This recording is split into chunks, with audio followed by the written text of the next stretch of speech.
Saturday on Bally Sports North. The heart of your team in Minnesota. Bally Sports North. The heart of the fan.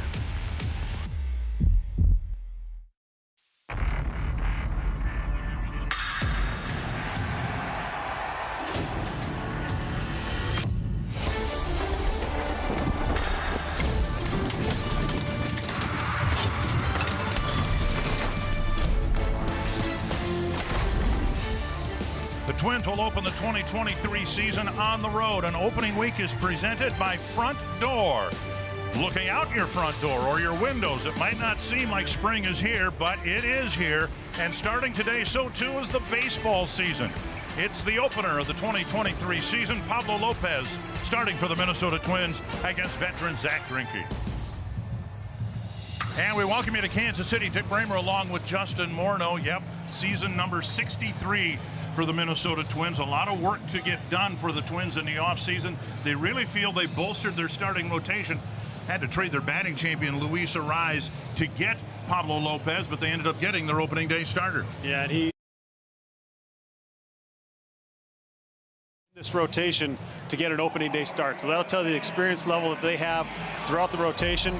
Pablo Lopez, the difference maker for him is the changeup. He had 73 strikeouts on that changeup last season, second in all of baseball. He also has a plus fastball. It's going to sit in the mid-90s. The breaking stuff, the Twins feel like they can get more out of. They're going to encourage him to throw it more, and it's going to be fun to watch him work. And the better he does, the better start he gets off to, the more encouraging and the better this trade will look as the season goes along. And it costs the Twins one of the more popular players to ever put on a Twins uniform. Twins will see Luis Arraez later on this road trip hitting leadoff today for the Miami Marlins. It's an exciting time to be a baseball fan, an exciting time to be a baseball manager. This is Rocco Baldelli's 5th season opener, and right now he's with Glenn Perkins. Thanks, Dick. Rocco, I talked to you earlier this week, and you said you were proud of how the guys worked this spring. You got them in a healthy spot. How are you feeling about this team on opening day? I couldn't feel any more confident in the way that our guys got ready. You look around the field, I think we got great players everywhere you look. Our rotation is solid. Our bullpen is solid. Everything the staff could ask for going into the year, and the guys have handled everything great. They've worked really hard to be at this point, and I think we're ready to play some games. This may just be my opinion, but I think this is the deepest starting rotation that you have in your 5 years as a manager. And when Pablo Lopez throws his first pitch today, all 5 of your guys will have thrown on opening day, started a game on opening day. And then you added 2 Gold Glove defenders. Michael A. Taylor, he's in center field. Joey Gallo, another Gold Glove guy. How confident are you in the pitching defense and that they'll be able to alleviate maybe a little bit of pressure on the offense this year? Yeah, it's how you win. I mean, we all know that. Every good team I've ever been around had great pitching and could play, defense behind them. And your pitching, you hope, carries you for different parts of the year. We told our guys we expect that out of them this year, and I think they're up to the challenge. Thank you very much, Rocco. Good luck this year. Thanks, Bert. Go get them. Dick, back to you. It'll be a new-look Twins team this year, and it's not just the uniforms either. 15 players on the 26-man roster were not on the opening day roster in 2022, and we can't wait to get started. Twins baseball.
For years, the game of baseball has remained unchanged, an old hat of sorts.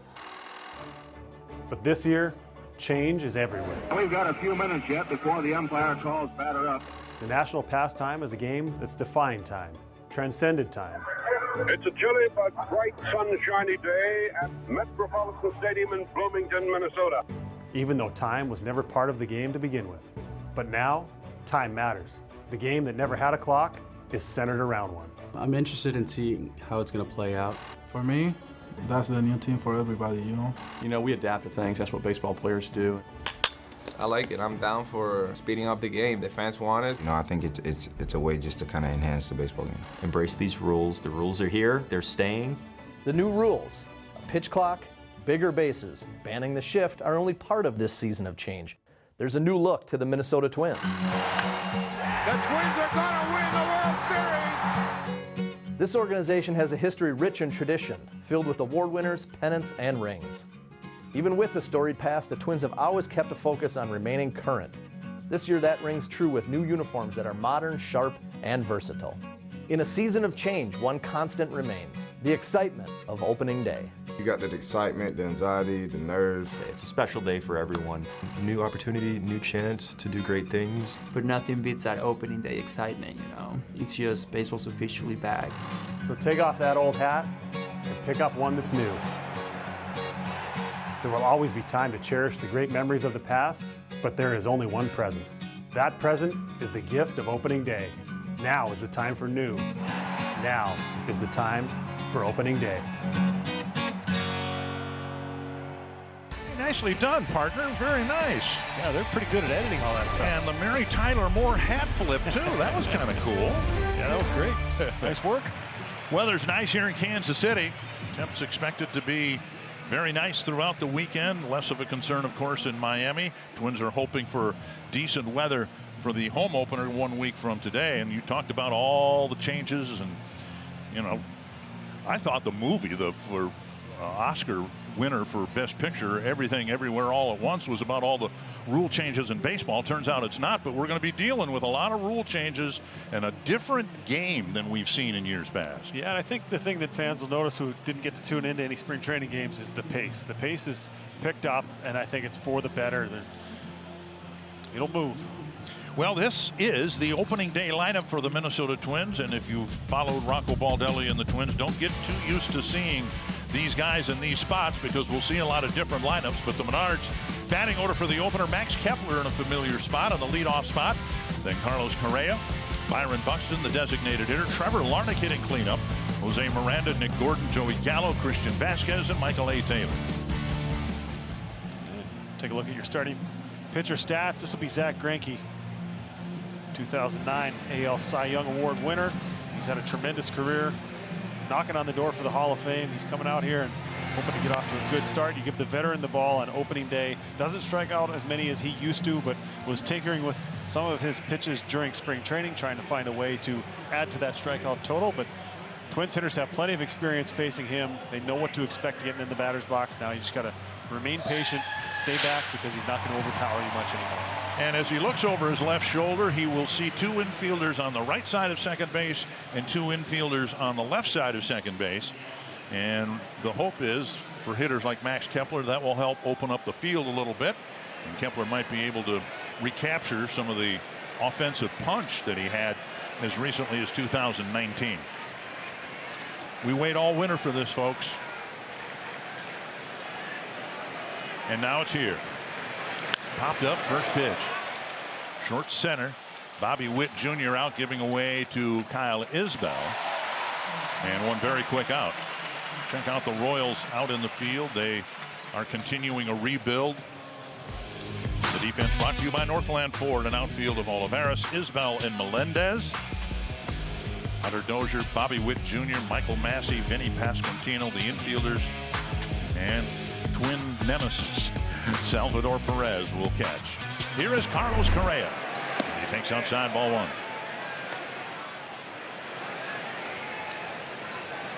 When we wrapped up the 2022 season, I don't know that any of us could have imagined what the offseason would be like for Correa, or that he would come back to the Twins on a 6-year deal, but that's exactly what happened.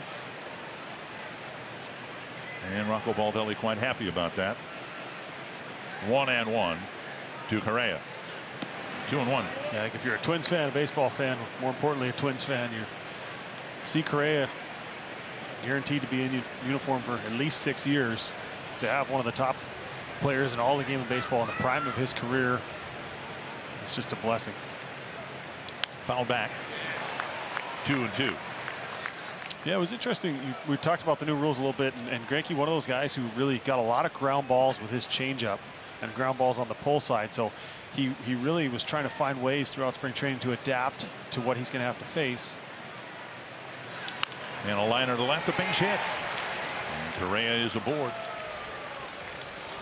The most significant change in the game is the pitch clock, and you will see it on your screen on the bottom once it gets inside 13 seconds. And just for those of you who haven't seen it before, there's a runner on base right now. Greinke will have 20 seconds between the time he gets the ball from the catcher, Perez in this instance, to deliver the next pitch. If the bases are empty, the shot clock resets at 15 seconds. Buxton swings at the first pitch and lifts it foul. I think it keeps the game moving. I think we saw it in spring training. It surprised us a little bit at how fast it was moving and everything else. But the players have adapted. They've now had over a month to get used to it. The guys who were in the World Baseball Classic, a little less time to adjust to it. But guys are going to start to like it. And Buxton loops one to left, and that's down for a base hit.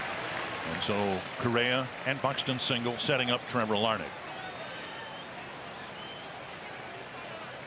Well, got himself a breaking ball, stayed through it just enough.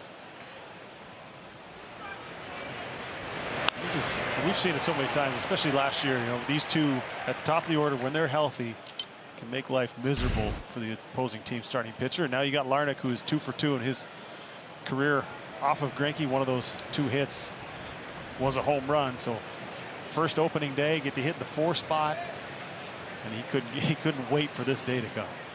Now the home plate umpire, Todd Tischner, motioning to Greinke that the pitch clock would be reset. Down and in, ball 1. Greinke may have stepped off, and there are limits on that as well. There are, for a particular at bat, like Larnach's at bat, a pitcher can disengage from the rubber 2 times without penalty. In there for a strike 1 and 1, and a 3rd time if he were to step off or throw over but not record an out, then it is considered a balk. It'll take a little getting used to. 30 seconds between batters. And Larnach up there now with a chance to do some damage in his first at bat of 2023. 1 and 2. Yeah, he had a tremendous spring, forced his way onto this team. A couple of injuries opened up some roster spots. There wasn't really a clear-cut path to him making the team, for at least for a younger guy, a prospect who you want to get regular at bats. But he had such a good spring, there was no question that he was going to break camp and head north with the Minnesota Twins, and now he finds himself hitting 4th on opening day. Greinke trying to pitch out of a first inning jam. And another disengagement, and so now that's 2. And has a hand come off the bat, swing and a miss, and out number 2. That'll bring up Miranda. Yeah, took a little something off this one here. Was in the zone and just got Larnach to chase right there, and this one kind of backed up, almost like a left-handed kind of shape on that, moving away from Larnach, and see if his teammate can pick him up here. 2 on, 2 out.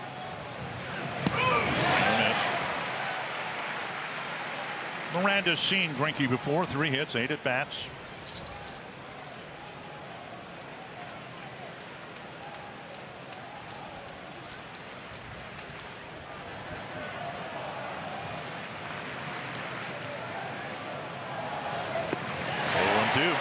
See Greinke using those disengagements, understanding that Correa is unlikely to try and steal 3rd, so he was just trying to buy himself more time in that Larnach at bat. Step off, give yourself a little more time.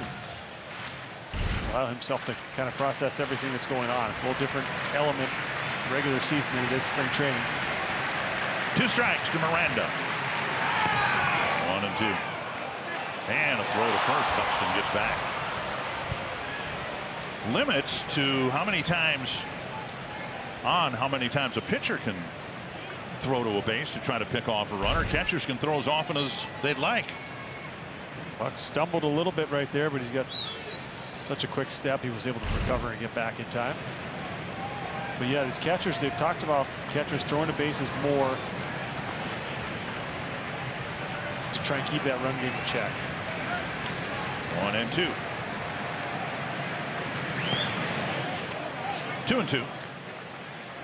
It's a hard thing to control your emotions on opening day, especially as a young player. Larnach, Miranda, guys, full house and all the excitement, all the adrenaline. You want to get off to a good start. You're trying to put a ball in play. You want to get that first hit. You want to drive in that first run, give your team a lead. And there's a guy out there who's been through this moment so many times that you just got to settle in and let the game come to you. Driven foul. Miranda trimmer this year. Lost 13 pounds in the offseason. Had some shoulder issues in spring training that kept him off of third base, but it did not keep him from swinging the bat well. Had a tremendous spring training at the plate. Now 3 and 2 with Nick Gordon on deck.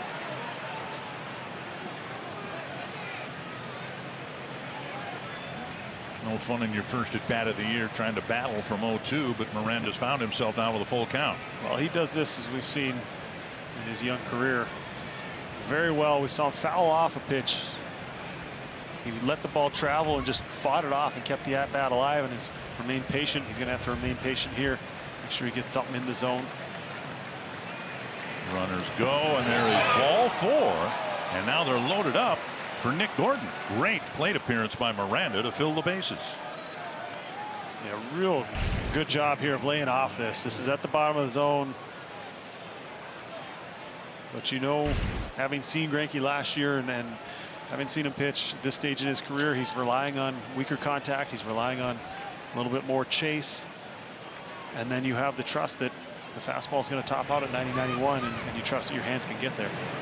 Just who the Twins would want up in a situation like this, because Gordon has 7 hits in 11 at bats against Zach Greinke, including a home run.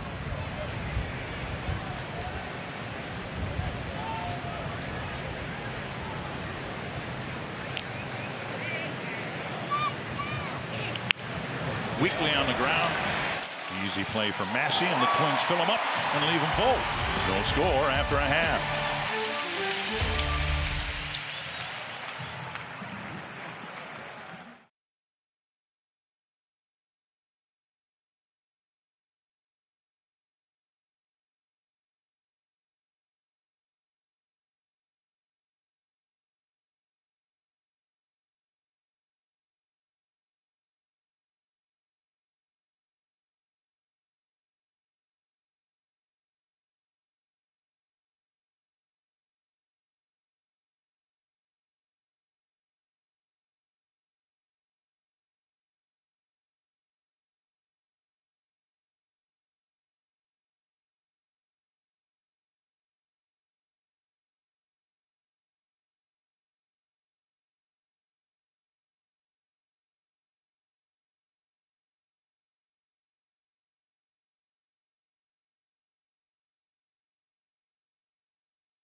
Ron Gardenhire's first game as a major league manager.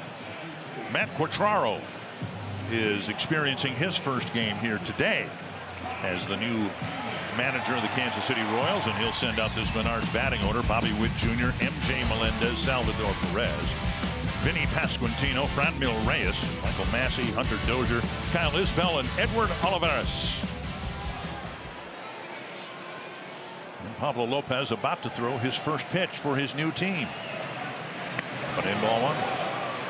Take a look at his career numbers. Pablo Lopez, a member of the Miami Marlins, acquired in a trade, has made 94 starts in his career. Good numbers.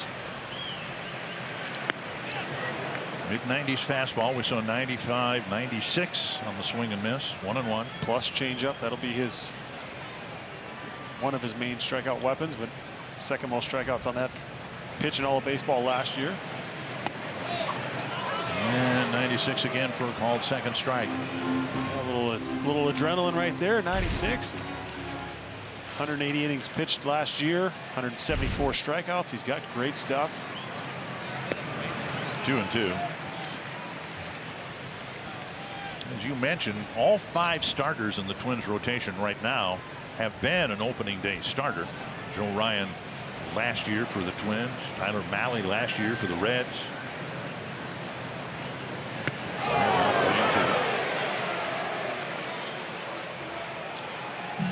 Little opening clip we've heard from Lopez talking about the excitement of opening day, but it's a little bit different if you've got the ball on the mound actually pitching on opening day. A little extra level of adrenaline. High fly left center field. Awful lot of wind out there, but Michael A. Taylor knows this outfield awfully well, makes an easy catch, one away. Let's check out the Twins in the field. Brought to you by Northland Ford. Michael A. Taylor played center field here for the Royals for 2 years, flanked by Larnach and Kepler. In the infield, it's Miranda, Correa, Gordon, Gallo, and Christian Vasquez behind the plate.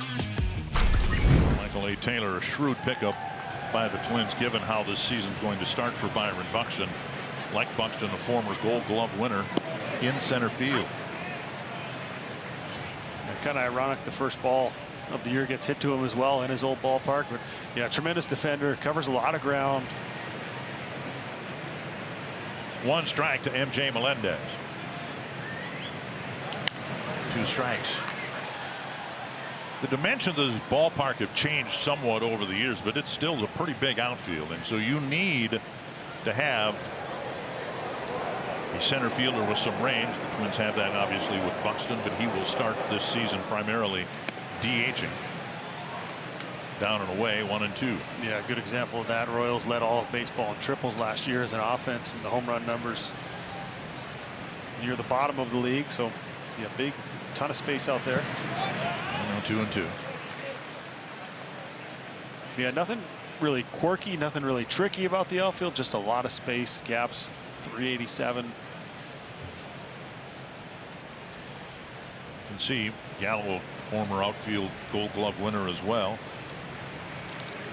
playing the infield right now. And there's a called third strike. Dropped it right at the knees. This is the first time I've seen Pablo Lopez pitch in person, but the video that I looked at, what stood out to me is what we just saw, the strikes. We see so many guys getting strikes up, but he seems to do really well getting strikes down around the knees. Yeah, he kind of has the ability to go north south, and that right there perfectly placed. Ball 1, and for as long as he continues to play for the Royals, it will always be nice to see Perez coming up with the bases empty.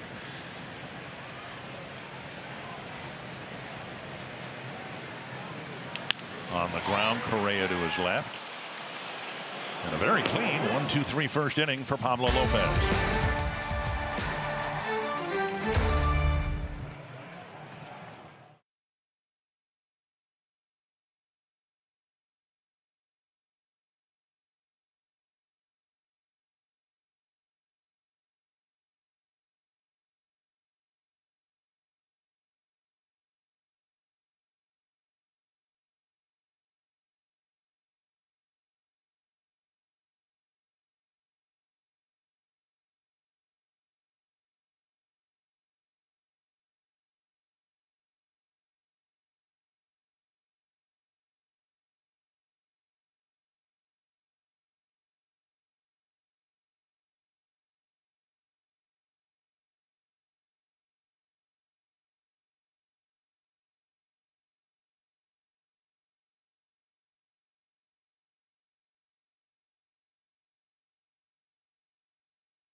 StatCast powered by Google Cloud, and a reminder that sometimes looking at the flags in a ballpark can be deceiving because they are blowing pretty stiff from the right field pole to the left field pole. But as StatCast powered by Google Cloud shows you, the wind, certain points out there, the wind's actually blowing in. Yeah, swirling a little bit. I talked to Kepler briefly as he was running off the field after batting practice. He was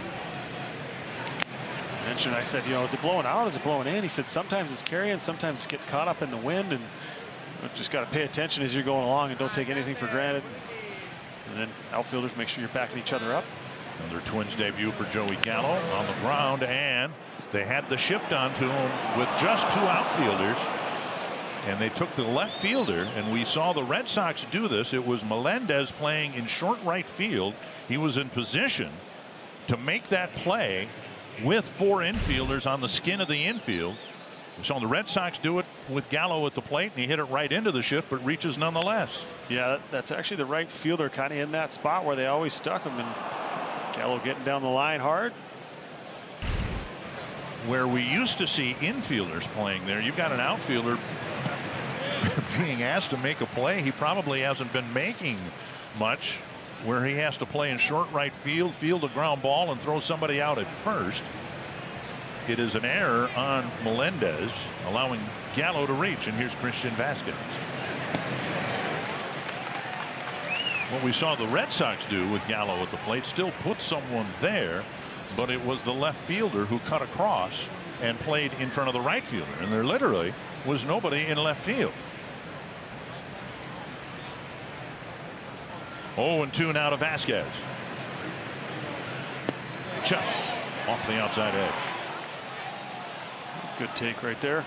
Yeah, I think it's going to be interesting to see if teams do that to Gallo, if they do it to Kepler at all. Kepler runs so well that if you start leaving too much space in the outfield, it depends on how hard the guys hit the ball. There's a lot of factors that go into it, and as we've seen so often in this league, one team starts doing things, flip foul, other teams wait and see the data and see what the results are, and then play off of that. But saw those in spring training rolling through. It was a good feeling for those left-handed hitters.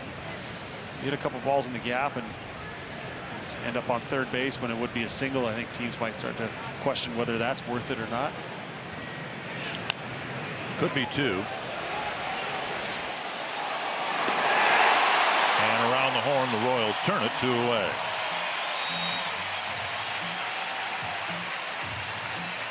Started by Dozier to Massey to Pasquantino. Yeah, this ball got in on a little bit, topped it, and a good feed to second. Vasquez doesn't run all that well as a catcher. Gallo tried to get down there, but the veteran pitching like a veteran, getting the big outs when he's needed to, picking up his teammate right there. Left the bases full in the first. Gets to face his former teammate. Fastball on the outside edge of strike.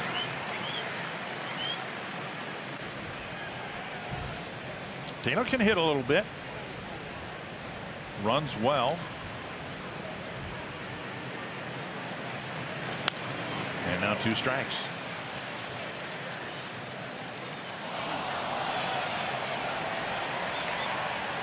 If they can unlock a little bit offensively, some of that potential to match up a little bit of the defense, especially if he's going to be out there a lot early, it'll be a huge addition to this team. Chop foul. Because as we've said, he brings Gold Glove caliber defense, but if you can add some offense on top of that, especially if he's going to be playing a lot in this first part of this season, playing a lot of center field, and get some batters on for when Kepler and the lineup turns over. Checked his swing, we think. Strike 3 is called. Taylor's gone, and Greinke faces just 3 men in the second.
Mr. Pablo Lopez. And based on what he did last year, here's what we can expect. Yeah, I think four-seam fastball, we've seen that up to 96 miles an hour. The changeup, so strikeout at 91 miles an hour. This is that changeup, the plus pitch that he's got, the weapon he can always go to, whether he needs to be able to throw that behind in the count or as a pitch to finish off an at-bat.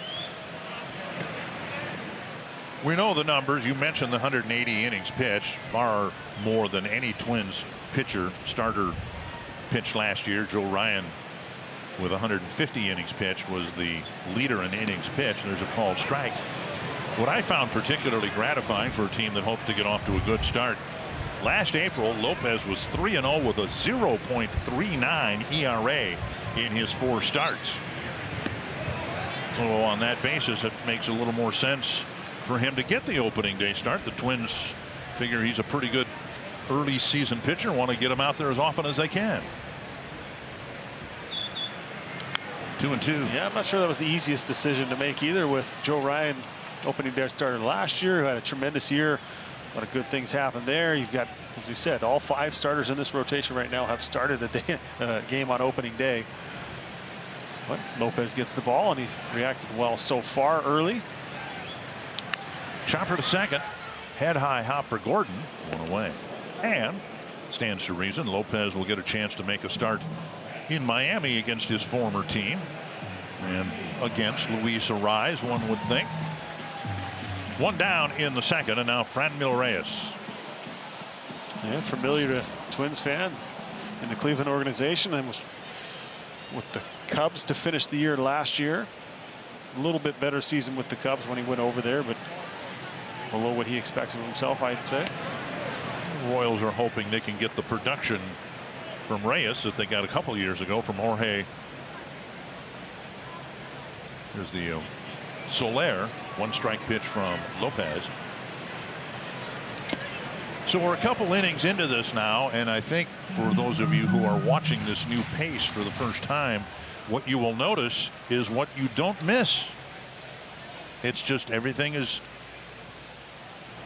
being played at a much more rapid pace. Check swing and a strike. You know, the spring training games we did, we still, we had 54 outs. We had hits. We had home runs. We had everything. Yeah, we had 11-6 game or whatever. Yeah. You know, 20+ hits total. Lots of action on the bases. Swing and a miss, and Lopez has his second strikeout, 2 down. Yeah, I think he was primarily, as we showed in that chart when we came back on to start the inning, he was primarily fastball changeup. But I think this is going to be the difference here. They're encouraging him to throw this more. They believe this can be a plus pitch for him. And to be able to get right-handers out with that and have something moving both ways, you know, off speed moving away from the right-handed hitters, having an off speed with the changeup moving away from the left-handed hitters. Hole just foul. And we're getting our first look of Joey Gallo at first base. He's seen plenty of time over there. He made 56 starts 1 year for the Rangers at first base, 37 the next year at first base. You know, drafted as a third baseman, so plenty of experience on the infield. He's comfortable over there. Foul back. Yeah, I think there's such a benefit for us to get down to spring training and watching the guys work, watch what they're working on the half field, on the backfield, what they're spending time on, and get to watch Gallo work at first base, and he looks comfortable. He does all the things fundamentally right. And now it's just getting used to being over there a lot more. Spent a lot more time in the outfield recently. 2 perfect innings for Pablo Lopez, with 3 strikeouts were scoreless going to the 3rd.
Batting order, Twins had some congestion on the bases. Still no score as we go to the third. And we're happy to have in the opening day broadcast here President of Baseball Operations Derek Falvey. And the Twins got out of spring training in reasonably good shape. You're crossing your fingers probably, but this seems to be a really healthy start to the season. Yeah, it sure has. We're excited to be here and getting things kicked off. You can tell over the last 48 hours how excited our players were to get out here and kick this off on opening day. What I think impressed people across baseball, with Kepler taking a strike, fly ball to center his first time up. And back to Greinke, and the Gold Glove winner makes a play, one away. What's impressed people across baseball is how deep a team you've put together here. You've got the marquee guys like Buxton and Correa, but it's the Farmers and the Michael A. Taylors and people like that that might be the difference this year. Yeah, there's no doubt that when you build a roster, you start to think about the depth and how you can help surround those players, like you just said, the top of our lineup, these key primary players for us. But ultimately, you're going to need those guys to get through a season and perform the way we want to perform. And I think that that group has really gelled well together. You've got a lot of guys that would be starting on other teams on opening day that are part of our bench, and we're going to use them through the course of the year. Taking low, 1-1. Any surprises for you coming out of spring training? Anything you saw that maybe you weren't expecting, or guys taking leaps forward? Well, I think we were really happy, as Dick said, at the front end, just the health and guys getting going. But I think the starting staff in aggregate and the way they performed, the way they came together, Pablo looked great, certainly early on with us, and then through the WBC, for those who got to see him pitch there. But then as we deepened the group behind him, ultimately Sonny's looked great, Joe's looked great. Having Tyler Mahle and Kenta Maeda back and healthy, it's an exciting group that we can build around, and we know we're going to need to pitch and play good defense to win games. And now 2-2. Felt kind of bad for Bailey Ober because he had a great spring, but here you are with 5 starters and there was no room for him. It doesn't mean we're not going to see him very soon. Yeah, no doubt. It's really hard, those last conversations in spring training, those last moves. If those are difficult conversations, I hate to say this, that's a good thing, because it means you have depth with guys who you think can help you at this level. And certainly Bailey's that guy. Louis Varland, Simeon Woods Richardson, we saw those guys last year. We're going to need them. We know that over the course of a season. So we've told all those guys going to St. Paul just to stay ready, because they're going to need to come up here and help us do what we hope to accomplish. Full count to Correa. Greinke with the PitchCom device calling his pitches. Down the right field line and a long run. Melendez will get there. A fair ball catch for out number 2. Have you adapted to the rule changes? Well, I certainly had through the course of spring training. I think it's gone really well. As you guys have seen, our players have adjusted. This pitch clock has kept the game moving. We're seeing that now. So I'm pretty happy with the way our players have responded to each of these changes. And through the course of the season, I think our fans will really love it at home. Well, here's Byron Buxton. A single his first time up. Twins with a couple of hits. They've taken a walk. They've had a batter reach on an error. All right, in a nutshell, now what's the plan for Byron? Is there a timetable when we might see him out in center field? Right now we're not putting a specific timetable on it. Rocco and the staff, the medical staff, will work through that. And he got a number of at-bats during the course of spring training on the backfields in minor league games. So he's ready. He's prepared. We know that he is essential to our lineup and important to do what we want to do. We'll continue to have him in this DH role for a period of time. We'll see how the month of April tracks and have an update on that later as we go. 2-0. Popped up right side. Pasquantino, and the second baseman Massey makes the catch, and Greinke has his first 1-2-3 inninger thanks to Derek Falvey. It's going to be a fun ride this year. I sure hope so. Thanks, Dick. Thank you.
Bally Sports North is brought to you by Chevrolet, the #1 selling brand in the Twin Cities.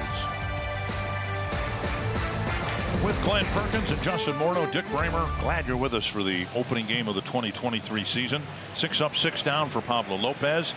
And standing in the box, the only guy who's ever faced Lopez before, Hunter Dozier, 1 for 3 in his matchups against Lopez. Notice a lot of check swings early in this ball game. Hitters, this will tell you there's a little more adrenaline. Guys are trying to jump out there, get ready. We're seeing hitters commit a little bit sooner than they probably like to. Check swing, this time successful. 1-1. It'll be Dozier, Isbell, and Olivares. It's funny, you come out of spring training and feeling good. You feel like your timing's good, and hopefully, and you feel like you've got your at bats, and then all of a sudden you have that extra level. It's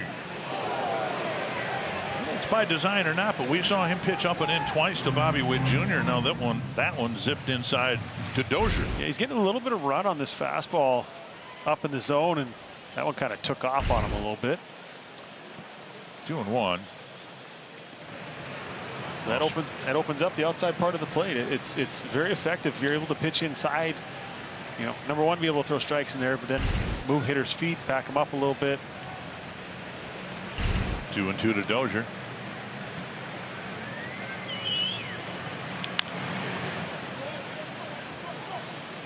In the general vicinity of Glenn Perkins, but I don't remember Glenn getting any Gold Glove awards on the mound. Plus, he has to stay in the camera well, too, right? He can't go out on the field. Grounder to third. Miranda sets and fires in time to get Dozier 1 away. We'll be back after a word from Tria. For some of our patients, the goal is playing on a winning team, but you just want to stay in the game. At Tria Orthopedics, we'll treat your back so you can be there for your team. Now, Matt Cortraro's come out to talk to home plate umpire Todd Tichenor, and I wonder whether they are going to challenge positioning by the infielder. I don't know what this is about.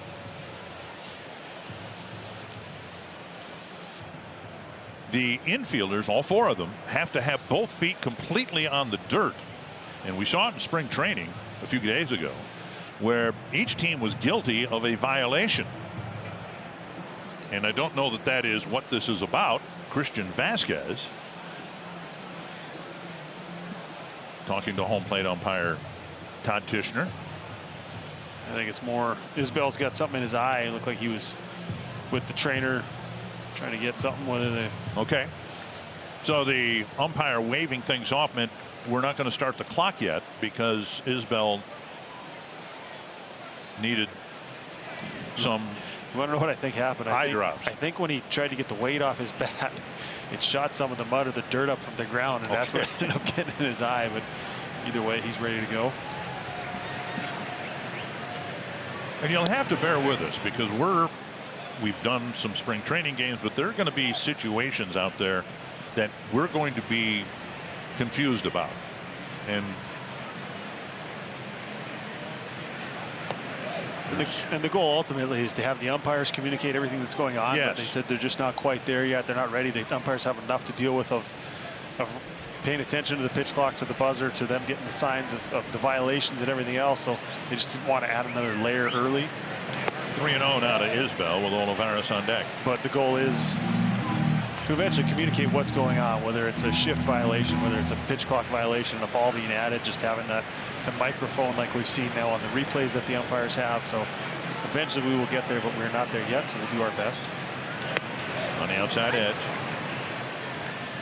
It used to be only in Little League could a base umpire call balls and strikes.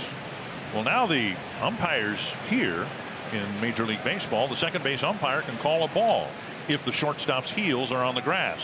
And Correa right now, his heels are right on the edge of the grass behind second base. And a miss, and Lopez issues a 1-out walk. It's the first Kansas City base runner, and that'll bring up Olivares.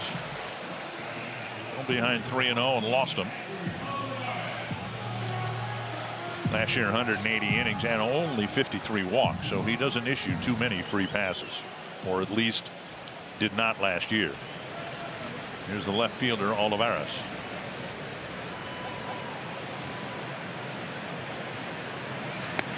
And a first pitch strike.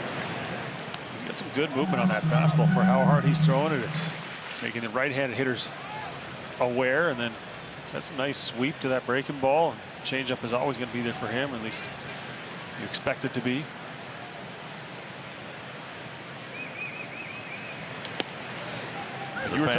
You were talking about the infielders' feet on the grass. Now they're in double play depth, and with these more traditional defenses, infielders are going to have to play in a little different spot. They're adjusting. Speed of the batter obviously matters. How the depth that they're able to play, whether they're going to be able to turn a double play.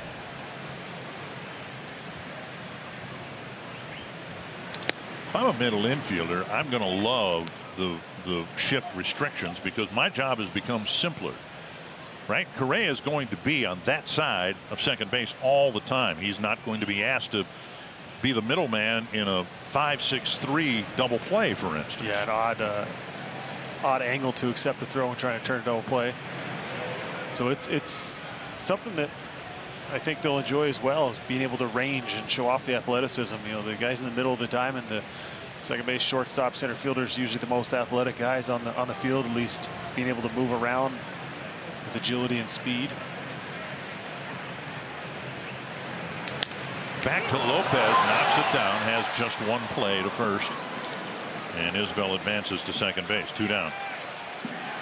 Might have had a double play had he fielded it cleanly, but now Bobby Witt Jr. comes up in an RBI spot. So there can no longer be 3 infielders on one side or the other of second base, and there's a no man's land behind second base that the umpires are going to be aware of, and it's from the corners of the bases back out towards center field. So here's Witt with a runner at second and 2 down. Breaking ball, swing and a miss. But I think the thing that's significant is that a lot of infielders will walk into it. They'll get a little momentum, get a little rhythm, and time it off the pitcher to try and get themselves so they're not going from a standstill. And I think that's the challenge of infielders losing range by not being able to walk into it like they have in the past. Just off the outside edge, 1-1. So you have to find kind of a new rhythm how you go about your business. And I think in spring training it was one thing, but in regular season, now Correa's out there at short. All he's thinking about is making a play and keeping this ball in the infield. He's not thinking about where his feet are, and you don't want it to become a distraction. The downside for Correa, and he, showed off a tremendous arm last year. His arm is a plus, so the deeper he could play, the more effective he would be in cutting off balls that might find a hole elsewhere. But as it is now, he's got to stay right there. It's blocked by Vasquez, and it's 2-2. Yeah, he can add a little more range to his defensive profile by playing a little bit deeper because he has the arm strength. The guys who don't have as good an arm, as you said, might be a step closer to home plate. That's one of the reasons why he brought in Vasquez, his experience back there, a good defensive catcher. 2-2. And 3 no-hit innings for Pablo Lopez in his Twins debut.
City, we've got a pitcher's duel on our hand here on opening day. Zach Greinke, 3 scoreless innings for him. He's got a couple strikeouts, a big one right there. 2 guys on, 1 out of Trevor Larnach. The Pablo Lopez matched him pitch for pitch today, throwing the ball very well. He's got 3 strikeouts through 3 scoreless innings of his own. And here in the 4th inning, I think it's time for some offense. Hey, Morny? Yeah, this might be a good time for a call right here. Larnach maybe trying to unleash on one, get something up in the wind, let it fly, see if he can stay back and get something to hit.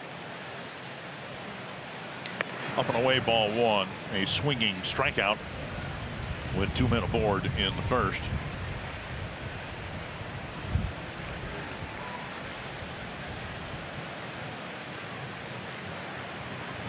And in there for a strike.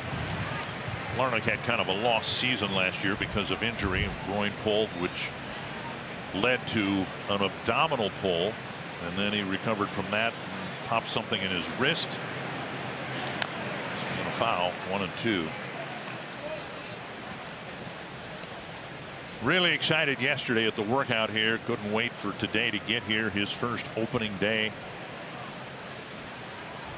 There really is nothing like it. You can spend time in the big leagues. You remember your first time getting called up. I got to spend parts of 2 seasons before I experienced opening day. Really? So was up in 03, was up for half of 04, and then finally 05, which actually ended up working out perfect because we opened in Seattle.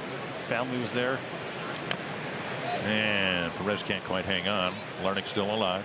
So it's something that you never forget. I remember that plane seemed like it took forever to get to Seattle from Fort Myers, about as far away from Florida as you can get to experience opening day. But I said I had probably 40 or 50 friends and family in the stands. It was just an amazing experience and something you never forget. 2-2, good take. Greinke set down 5 men in a row. Twins got him into a bit of a mess in the first inning. A couple of hits and a walk. But he pitched out of it, and you can see him looking down. His PitchCom transmitter appears to be on his belt. 3-2.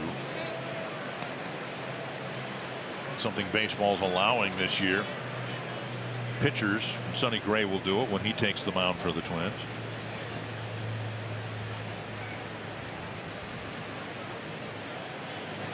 All in an effort to speed up the game, not have pitchers shaking off catchers. Yeah, and I think you want to be confident in what you're throwing, so be able to be out there and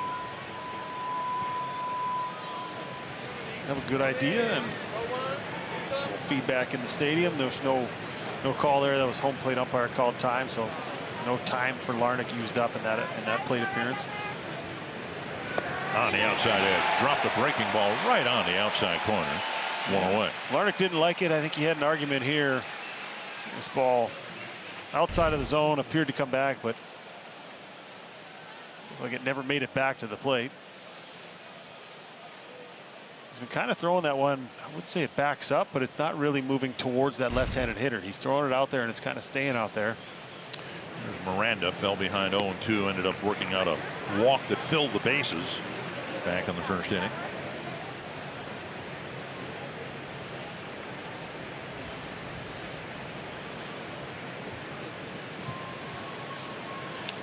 Chop on 1 hop. Pasquantino to the bag. Miranda retired, 2 down, and that'll bring up Gordon. Baseball is officially back, but are you ready for the home opener? It's 1 week from today, and your first chance to see your Minnesota Twins this season, along with the debut of the new home uniform, the new scoreboard. Secure your spot at twins.com/tickets. 2 down in the 4th, and now Gordon hit a ground ball to second to wrap up the threat in the first inning. Inside ball 1.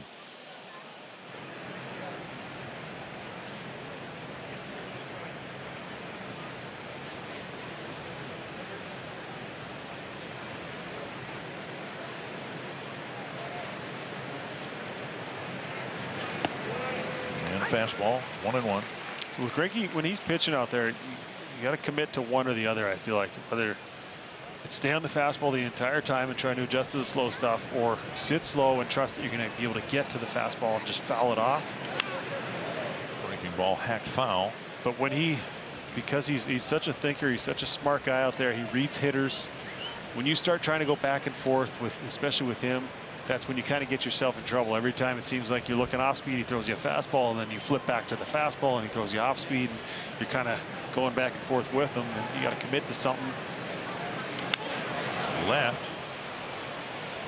And Olivares is there to make the catch. And now 8 in a row set down by Greinke, and we're still scoreless.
Third inning, that's the only Kansas City base runner so far. Lopez will face Melendez, Perez, Pasquantino. Oh, everything you could have hoped for. First time through the order and +1. He's looked in control. He's thrown all his pitches over for strikes. He's worked ahead for the most part. Made pitches when he needed to. Melendez called out on strikes his first time up, and he thinks inside. 13 meetings this year between these two teams instead of 19. The schedule is new too. Twins will play all 29 other teams in Major League Baseball.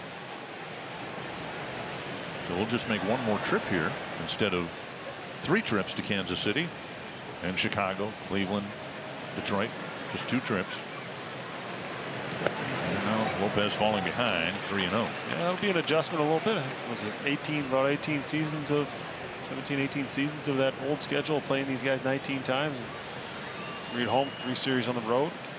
4 wide and a leadoff walk here in the 4th, and that'll bring up Perez.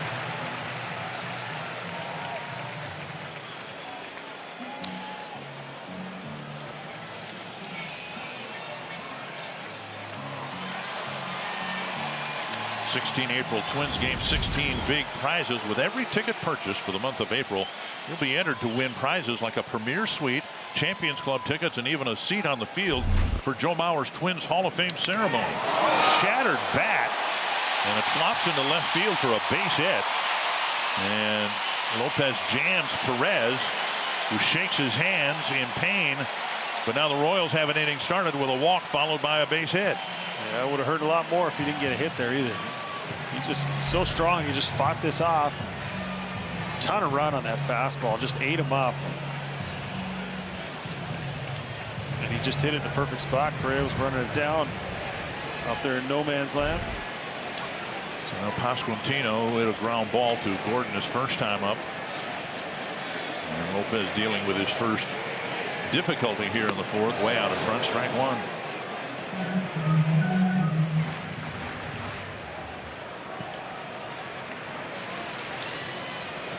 Had a couple of guys on for their cleanup batter, Larnick, and now the Royals have 2 on for Pasquantino.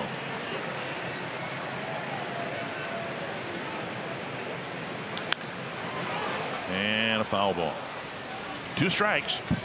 We've seen Lopez pick up some strikeouts, 4 in the first 10 plate appearances. And he could use one now.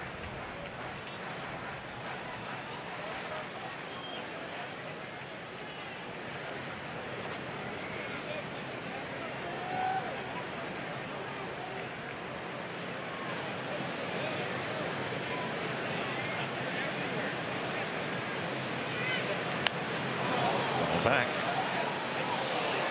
He might have got away with one there. But 0-2, you're one pitch away.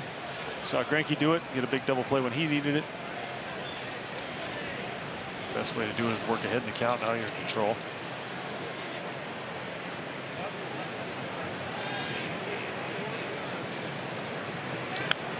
Back again. Last year, 180 innings pitched and 18 ground ball double plays for Lopez, so 1 every 10 innings.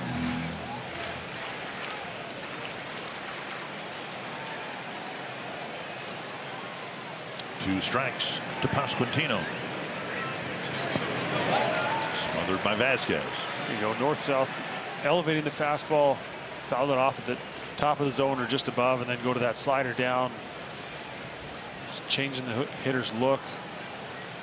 Now you got a couple of options here. You can try and go back in with that slider, start it a little bit higher than that last one, or just try and see if you get him to chase it above the zone with that fastball.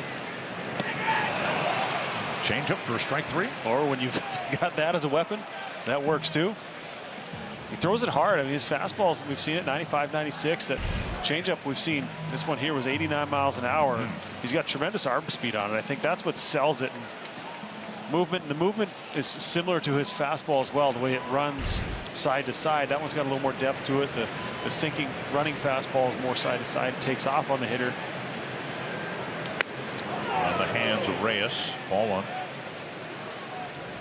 You've got a guy in Reyes here who is very strikeout prone, and we'll see if Lopez can get him and pitch his way out of this 4th inning jam.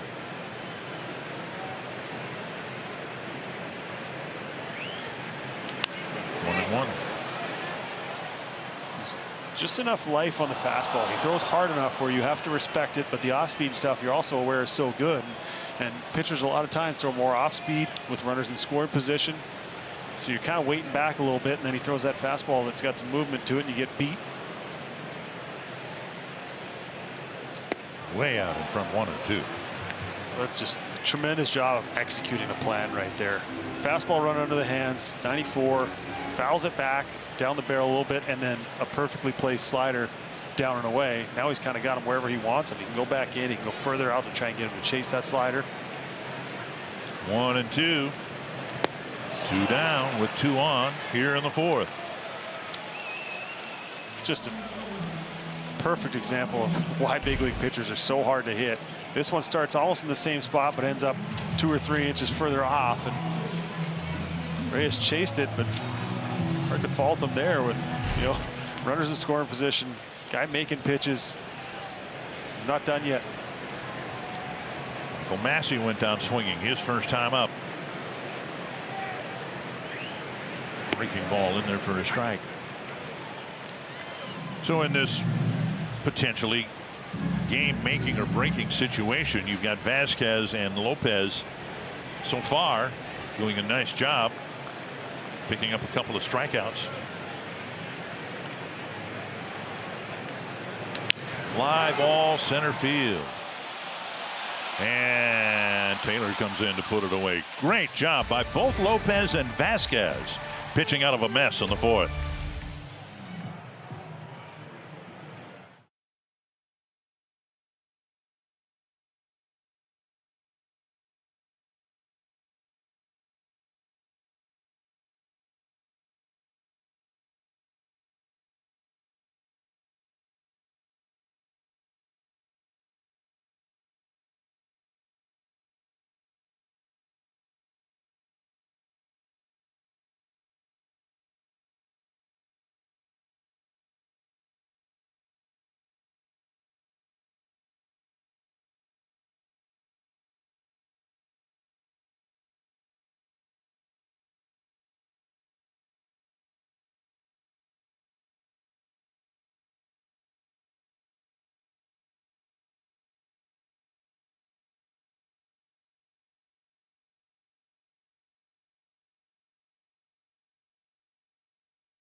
Everybody's playing on opening day. And at Wrigley Field, as you look at our Health Partner Sports Update, the Cubs beat the Brewers. The highlight for me, Gus Varland made the Brewers team as a Rule 5 pickup and made his major league debut today. So even though the Brewers lost, Varland got to break through to the big leagues. We move here to the 5th inning, and it'll be Joey Gallo leading off the 5th against Zach Greinke. You'll get that modified shift again like he had last time up. Pulled foul. He can get one. If he can get one past Melendez and right, he'll be able to run for days. He's got good speed. He's very athletic, even though he's a big guy, 6'5", 6'6". Something in the gap, something to the outfield. It'll be interesting to see. 2 strikes. He's a great athlete, as you said. He runs well. So anything hit to the corners could be at least a triple. Straightaway center. I mean, he's got tons of space, and Greinke knows he got away with one there. He reacted after Gallo fouled that one back. Start 3, and Gallo now is 0 for 19 against Zach Greinke. 1 down here in the 5th. Yeah, the guy you're not expecting to come out and throw you a fastball on an 0-2 count, but ton of movement on it. Started that thing off the plate and let it run back over. There's Christian Vasquez, bounced into a double play his first time up. Each starting pitcher's had to pitch out of a jam. For Greinke, that was in the 1st inning. Up the middle, and that'll roll through for a base hit. Hey, there's hits there again. There's not somebody standing right there. And that'll bring up Michael A. Taylor. Well, you get rewarded for having a good approach. He stays through the middle off of Greinke. Not a bad pitch. Slider down. In past years, even the right-handed hitters we've seen get shifted a ton. Nice to see those roll through. Now you got to be able to put a few more together. Taylor takes just low, ball 1. Taylor struck out on a check swing to wrap up the 2nd inning, his first time up.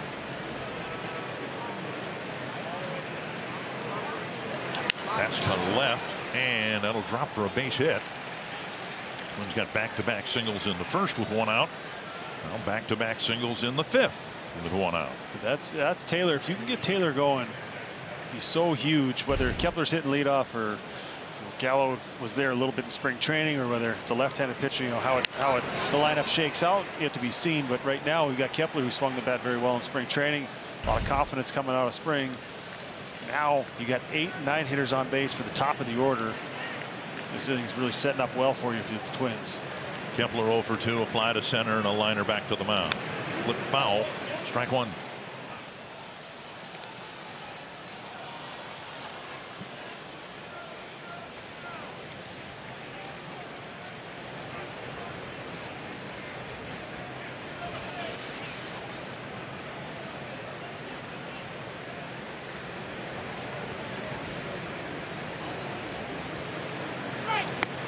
Upstairs. 1-1. 7th opening day start for Greinke. Again, you can see that he's calling his game with the PitchCom transmitter on his belt. Sonny Gray started spring training having the transmitter on his belt. He will use it on Saturday, but he moved it to his glove. They don't care where you put it as long as you can conceal it from the opposing bench. Sonny's not concerned about that. The buttons on the thing are so small that nobody's going to be able to. It'd be pretty impressive if the hitters be able to look out there and go, okay, oh, that button means he's going to be a fastball away right here. Yeah, it's just a comfort level. See Greinke kind of concealing it there, putting down what he wants to throw, but then it avoids all the shaking and all the confusion that can happen. 2-2 to Kepler. Bouncer right side. And just the one play to first base. Both runners moving up. Massey with a nice play, but now Correa comes up. The first base open and 2 away and 2 men in scoring position. Well, he showed off some decent range right here, but even this ball in the past, he's got to respect it. He's got more ground to cover over there, so he's not playing in that hole. And whether he gets an out at second base or is able to turn 2 last year, you got to play it a little bit different there, and now you got second and third, and the goal of all of this is to try and create a little bit more offense and see some more balls roll through, and athleticism of the infielders on display as it was there. Correa 1 for 2, and Greinke steps off the rubber.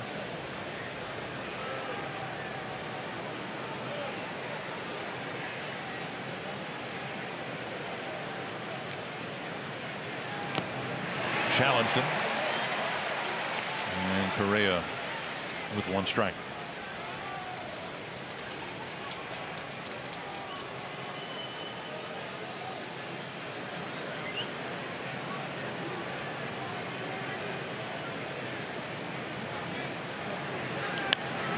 And now 2 strikes. Just perfectly located. We've seen Correa not afraid to go the other way, not afraid to take his singles the other way. Well, he had thoughts of shooting that ball over there, but it was just down and away in a perfect spot.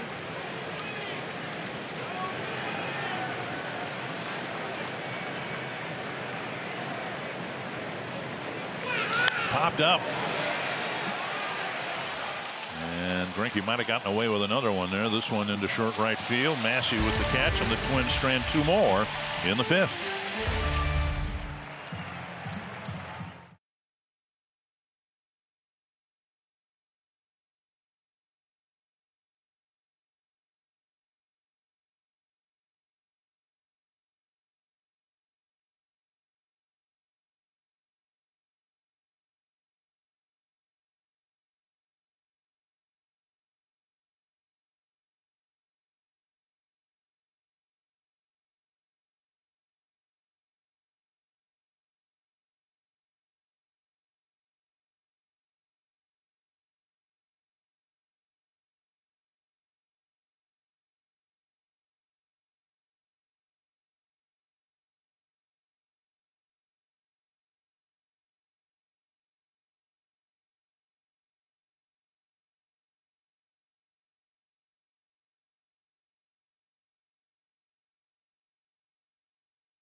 Valley Sports North is presented by Front Door, an all-new home repair and maintenance app coming soon.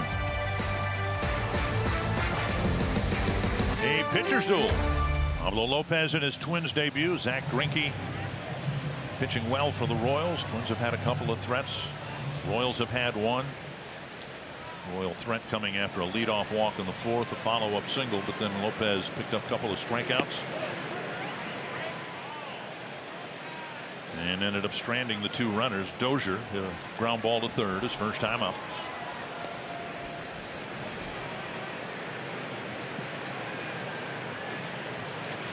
And there for a strike. Lopez looked good. 6 strikeouts so far. Just mixing his pitches well. Throwing that slider, sweeper, modified curveball, whatever you want to call it. It's been a good pitch for him. I think as a right-handed hitter, these guys are as tough as anyone. That fastball running, sinking fastball, and guys now, you know, used to be sinker, you tried to get downward movement on it. Now it's more just trying to get it to go side to side, that lateral movement up under those right-handers' hands, and then play the slider off of that. And a strikeout of Dozier. Number 7 for Lopez, 1 away. I think you're looking at the video, you look at what he did last year, and it's so hard, especially. Royals are a Arizona spring training team. Twins are a Florida spring training team. he has the reputation of being a strikeout guy with the changeup, and all of a sudden you come into this start and he starts throwing more sliders up there, and kind of affects the game plan and not really able to adjust as quickly on the fly. Here's Isbell. And a drive right center field. It's a hit. Running toward the gap. Taylor will cut it off, but Isbell runs well enough to turn it into a double. A one-out double, just the second Kansas City hit. And that'll bring up Olivares. Yeah, first extra base hit in this game for either team. This ball hit hard. Just a fastball. Looked like it didn't have much movement to it. Kind of straightened out a little bit.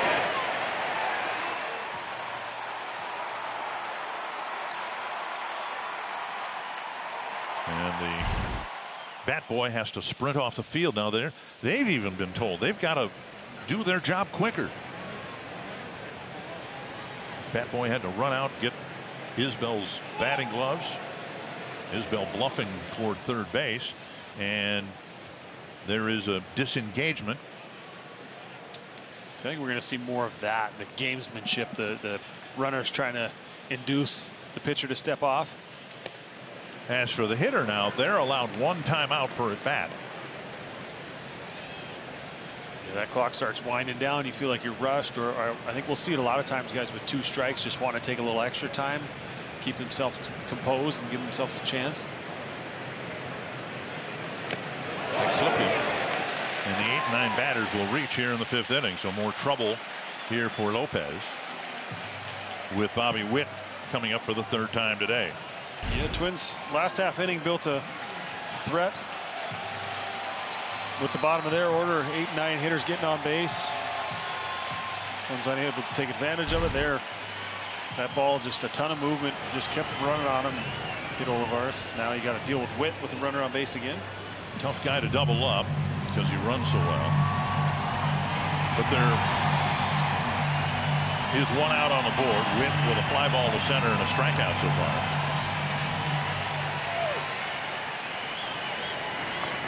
Getting his 3rd look at Pablo Lopez.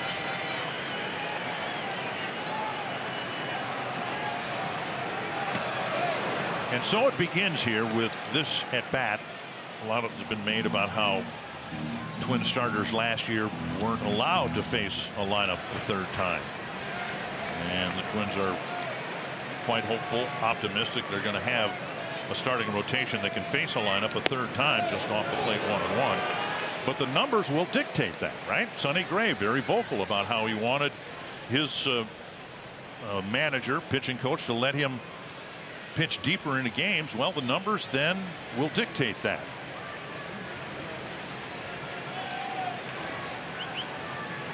Off the plate 2-1. Yeah, I think early might be a little bit different as well. You got fresh arms down there in the bullpen, but every bullet you can save now maybe is more effective in August and September. You guys coming out of spring, Rocco was asked before the game, how built up are these guys? He said they're full go. So 73rd pitch coming up here. Seems to be fresh. Popped up, backing out of play. So fans want to see that. We'd like to see that. But then if the analytics people say, well, yeah, but the 3rd time through the order, other guys are hitting .385 against them, well, then you need to do the prudent thing and not let emotions get in the way. Exactly. Yeah. 2-2 now to Witt. And now a full count.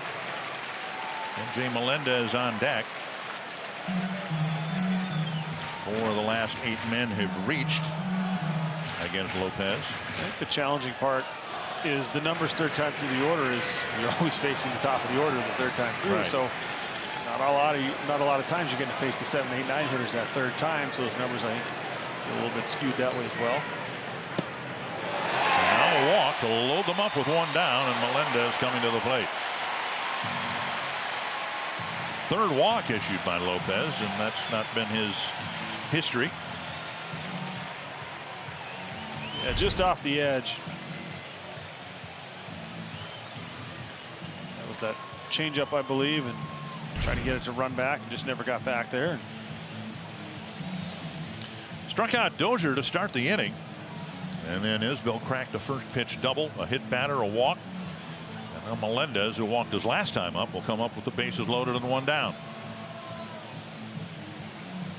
Pete Mackey, the pitching coach, of course, took over midseason last year when Wes Johnson left in the middle of the season. Twins shortening up the infield here a little bit, at least in the corners. And missing low, ball 1.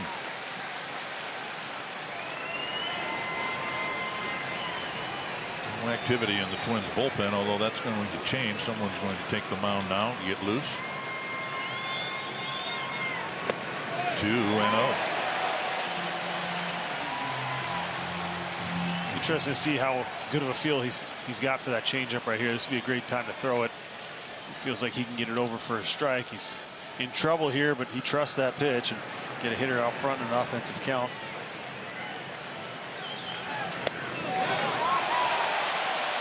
And he went to the fastball and he missed again. Now he's really in a hole. And no place to put him. 3-0. This is an at-bat where I'm swinging every chance I get. He has to throw it over. You're looking one pitch, one spot, you put your best swing on it.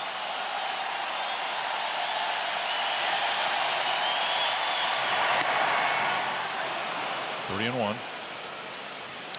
Caleb Thielbar, the reliever, getting loose with Pasquantino potentially hitting this inning.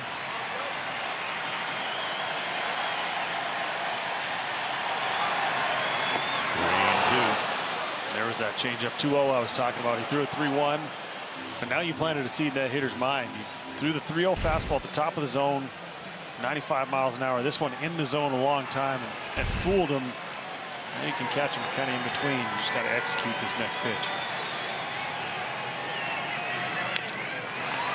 Gallo will come home and get the force play, and the return throw, a double play. Melendez didn't run out of the box hard at all. And the call was made a fair ball by Gallo, and they go 3-6-3 for a double play to get off the field.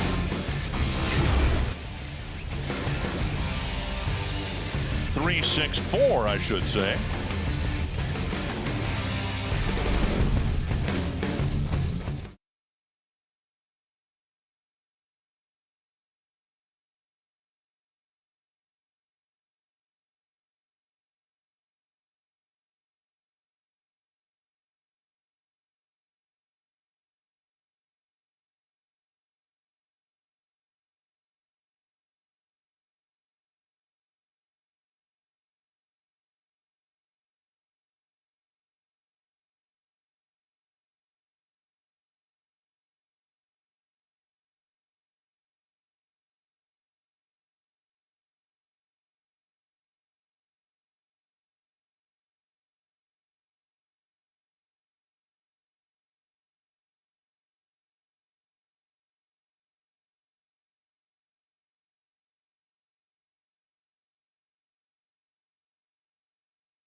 Twins in the 6th inning. Our front door expert approach. Even with a sore knee, Buxton still in pretty exclusive company with a combination of hard hit rate and sprint speed. Yeah, matched by only 2 other players in the game, and 2 of the players who are 2 of the best. Buxton fits in that category. Twins with 4 hits, Buxton with 1 of them, a first inning single, then a pop up to second. A lot has changed in baseball, but the defensive positioning numbers have remained the same as they've been for 150 years. So yes, it was 3-2-4 the double play that got the Twins off the field in the bottom of the fifth. First game of the year, overwhelmed by the excitement of it. Swung out and missed, 0-2. Buxton, Larnach, and Miranda here in the Twins' 6th inning. What a job of pitching out of that, though. I mean, that tells you the confidence he has in that changeup. He threw a 3-1, he threw a 3-2, got weak contact, got a swing and miss. Bases loaded, 3-0 count with 1 out, and he got a double play grounder at the end of the at bat. That's why I said I love swinging 3-0. The 3-0 was the best pitch to hit out all 3 of them once he got into that count. To me, there's no difference between swinging 3-0, 3-1. You just got to get a good pitch. And now off the plate, 2-2. You make it out 3-0. What's the difference, really? Right? You make it out 3-0 or 3-1. As long as you're swinging at a pitch within the zone, you take your chances. And 3-0 is the most likely fastball count there is. Driven to the gap, right center field. Isbell chasing it and won't get there. Buxton rounding first, on his way to second, and now on his way to third. It's an opening triple for Byron Buxton in the third. There goes the Buck truck, making the signal. Helmet flew off, coming around second. A good sign. He was able to get around. Tremendous effort by Isbell in center. I didn't think he had any chance of this. This ball slicing towards that right center field gap. The flags, the wind kind of holding this thing up. It looked like 3 off the bat all day, and he got a good jump on it. You see it kind of at the end, just sort of hung up, and there goes Buck as fast as anybody in baseball, as we just showed you. Now the Twins have to take advantage of this opportunity. Lopez worked out of the bases loaded jam, and now you got a runner on third. Nobody out. You have to score him here. Infield in for Larnach. Checked his swing and took ball 1. 2 strikeouts, 1 swinging, 1 looking for Larnach. Came up with runners at first and second and 1 down in the first inning, and Greinke got him swinging.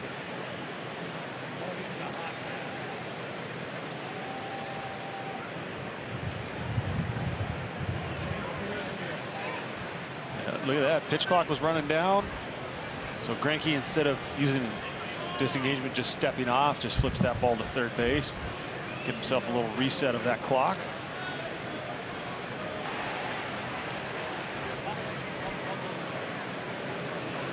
And foul, 1-1. Yeah, you got to have contact here. Trevor knows that.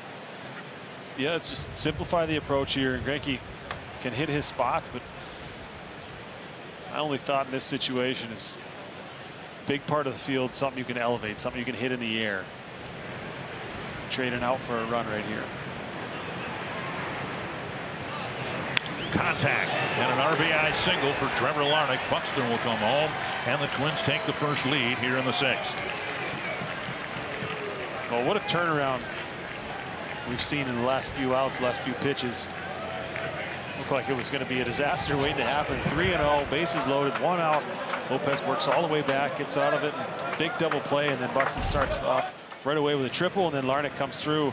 That curveball he struck him out with the last time, it was off the plate. This one right down the middle, and Larnach doesn't try and do too much with it, and takes advantage, drives in a run. And Miranda lifts it down the right field line. The wind will play some tricks with it. Tag up, tag up. Catch made, and Larnach was set to tag. Nice catch in the corner by Melendez, and a nice recovery to keep Larnach from moving up a base.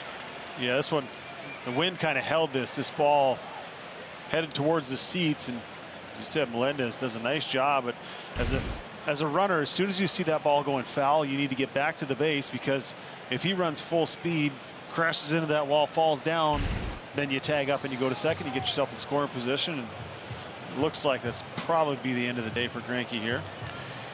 Royals have 3 left-handed relievers, and with Gordon coming up, Matt Quatraro will make his first pitching change. Quatraro and Rocco Baldelli, teammates in the minor leagues 21 years ago, good friends to this day. And Greinke with a good outing here in his 7th opening day assignment, coming off the mound trailing 1-0.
Twins up 1-0 here in the 6th inning, and now the first pitching change with Amir Garrett coming in to pitch, not to Nick Gordon, but to Kyle Farmer. A quick trip to the mound, and Garrett, along with a couple of other lefties, coming into the ball game, and Rocco Baldelli going to his bench. Yeah, this move here, obviously early in the season, the managers will tell you they want to get everyone involved.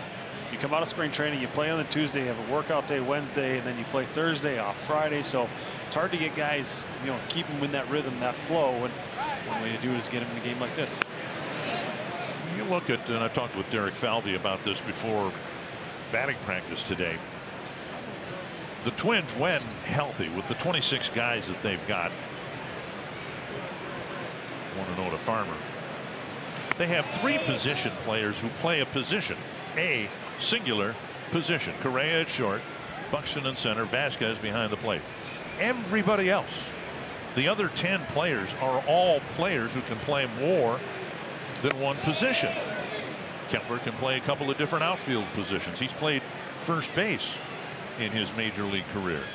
Farmer can play all over the infield, might even see him in the outfield at some point.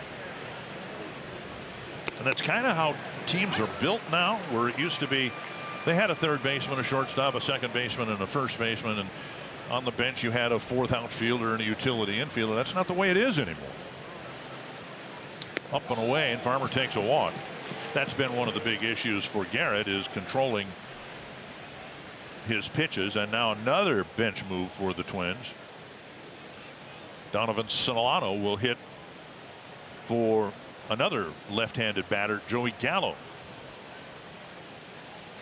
Yeah, Garrett a little erratic right there. See if Solano was paying attention, if he was aware. As we said, Rocco trying to get the bench involved early, trying to get the guys, everyone at bats, whether it's today or in the first 2 or 3 games of this series, trying to get everyone in the rhythm of the season. And you have a productive at bat like Farmer had, get yourself on base. Solano takes inside a ball. Garrett struggling to throw strikes a little bit right here. You got to hone in. You want to do well coming in off the bench. At the same time, you got to remain patient. A lot of room up the middle. Strike called on the outside edge. And Garrett and Aroldis Chapman, they've got kind of 2 left-handed pitchers cut from the same cloth. Chapman's had a hard time in recent years throwing strikes. Just off the plate.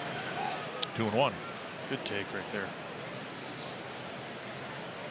See, this at bat feels a little more rushed. I feel like Garrett's really trying to work quickly. You got plenty of time on the clock. 2-2.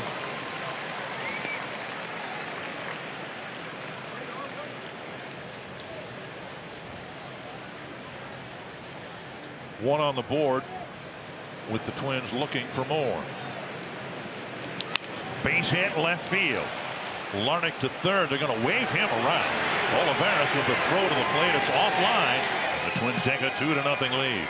Well, Rocco pushing the right buttons early. Sends up a couple of right-handed pinch hitters in this 6th inning. But they come through. A couple of good at-bats. Farmer with a good at-bat, working a walk. Solano here gets himself. Looks like a slider that just kind of hung over the middle of the plate. They call him Donnie Barrels because he barrels him up, and he hit that ball hard, got it through, and aggressive send right there by Tommy Watkins, forcing the outfielder to come up and make a good throw. Throw was offline. Larnach scores, and Twins extend their lead. Ryan Sweeney, the new pitching coach for the Royals.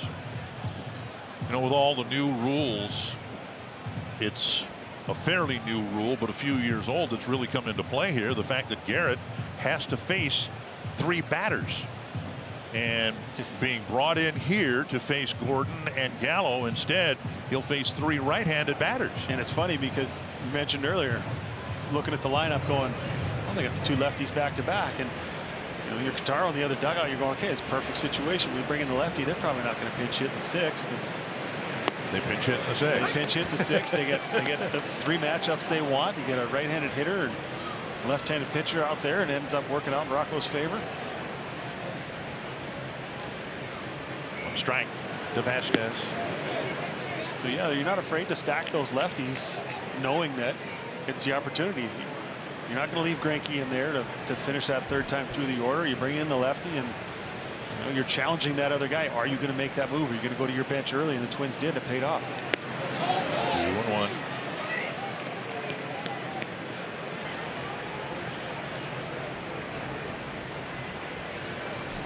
Inning started with a pair of hits, a leadoff triple by Buxton, setting up this inning.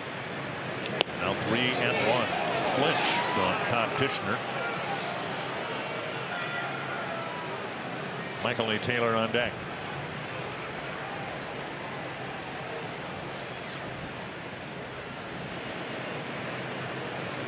Check the swing, took a strike. That's a good take there. That's not what you're looking for. 3-1. Do him a slider up there. You'd rather do that than commit and put something into play you're not looking for.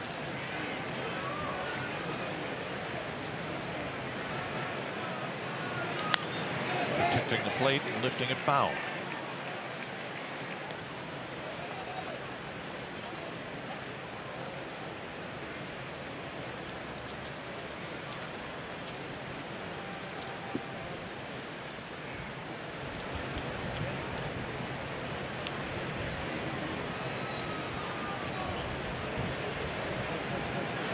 Driven to left and down for a hit. Farmer will be held, and they're loaded up now for Michael A. Taylor. Only one man retired this inning. Miranda nearly hitting one into the seats in foul territory. Melendez made his nice play, but everybody else has reached. Yeah, just simple at bats. And got another slider down and in. Very similar to the pitch that Solano hit for the single for an RBI. Fouled off a pitch, kept the at bat alive. Didn't swing at the 3-1 he wasn't looking for. Just head down, falling through a contact. See if you can bust it open here. Check swing and a strike. Corner infielders playing in, middle infielders back for a potential double play grounder. Which might be a challenge with the way Taylor runs.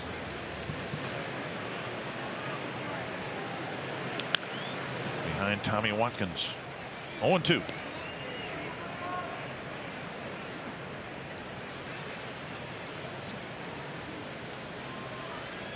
Dylan Coleman getting loose, but another lefty in the on deck circle, Kepler. Not a piece. I don't know how he got to that. That ball was in the middle of the other batter's box. I think he has a reputation of a guy who throws a lot of sliders, so you're looking out on that outer part of the plate and expecting him to 0-2 to try and backdoor something, try and throw something in the zone. And now outside, 1-2.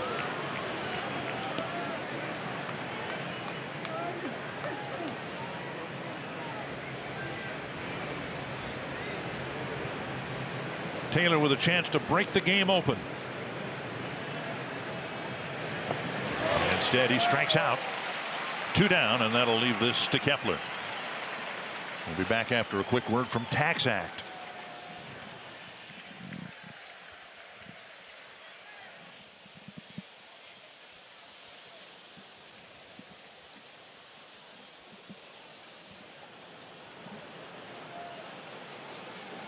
Kepler with the bases loaded. Twins left them full in the first. And Kepler takes ball 1.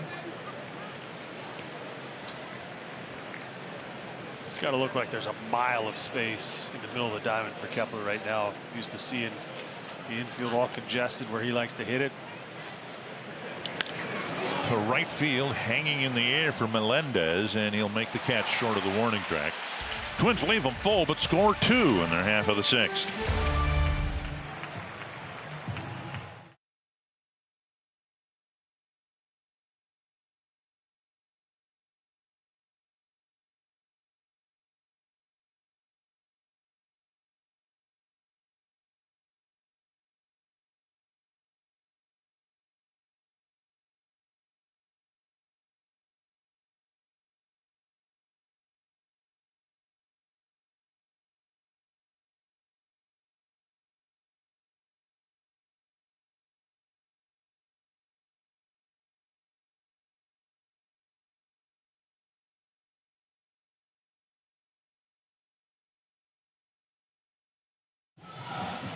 You know, one thing that we didn't discuss in talking about Lopez in his first year with the Twins, he left camp to go pitch for Venezuela in the WBC. Vasquez his new catcher, left to go to the WBC for Puerto Rico, so they really haven't had much time to work together. But boy, 4th inning, 5th inning, some really ticklish spots, and they got out of it in the 5th inning with a double play. Yeah, this is a decision right here that Gallo had to make, and this tells you that he's got experience over there. A lot of times first baseman will come in and they'll try and tag that runner, get the quick out there, and then make the throw. Instead, you take the force out at home right there, make sure you don't let that run score, and then if you turn it, that's a bonus. And that was a perfectly executed double play. You give Lopez credit. He made the pitches when he needed to. That 3-1 borderline, kind of gutsy, ended up below the zone. He got Melendez to chase and then made another one right after that. He's been impressive in his Twins debut. This is everything you could have hoped for. Now his team's got him a couple runs. He's back out there for the bottom of the 6th. You can see why Melendez was out by plenty. He was afraid to run into Gallo. Kind of hard to fault him for that. So it'll be Perez leading things off. Farmer taking over at second base. Solano taking over at first base.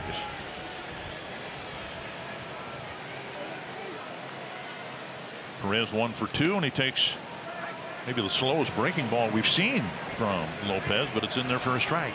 81 miles per hour.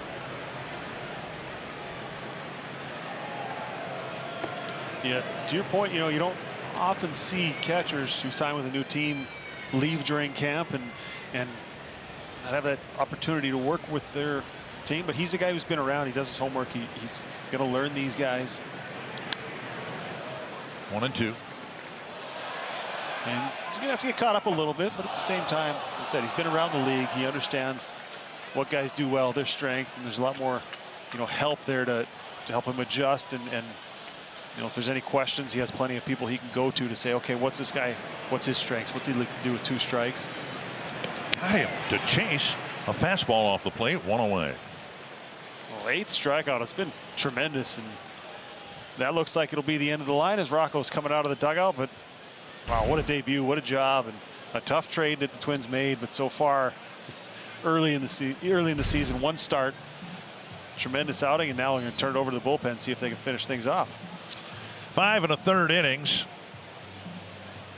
And Lopez had a couple of 1, 2, 3 innings, but maybe more impressively pitched out of a mess in the 4th and a bigger mess in the 5th. He's in position to pick up a win in his Twins debut.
Carter fist bumps and smiles in the dugout after 5 1/3 innings of scoreless ball.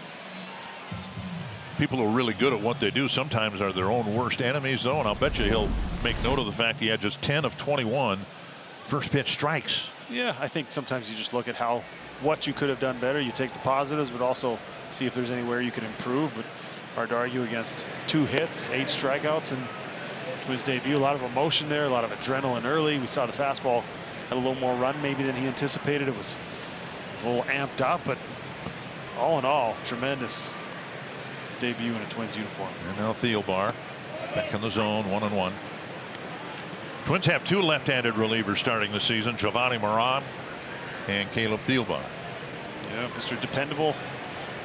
Teams put so much importance in the 6th inning, understanding getting through this 2-1 part of the order this time of the game and turning it over to Duran throwing 102 at the end of the game, but you got to get the ball to him with a lead. And seems like Thielbar has become the guy most of the time, and you need big outs in these middle innings. Twins go to. Big swing and a foul, 2-2.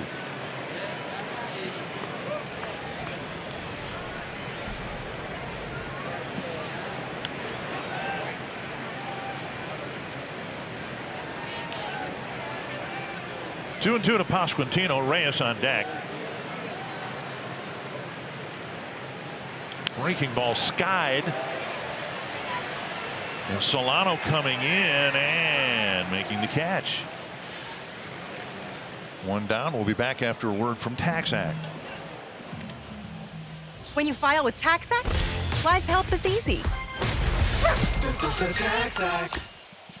You know, what we talked about an inning or so ago has really come into play here. The flexibility of the bench players being able to play in multiple different positions. So the Twins felt free to move Farmer and Solano into the game in the 6th inning because they each can play different positions. If the need comes up later in the game, well, those guys can play on the left side of the infield too. Yeah, it's very, very valuable what they did with these moves that they made.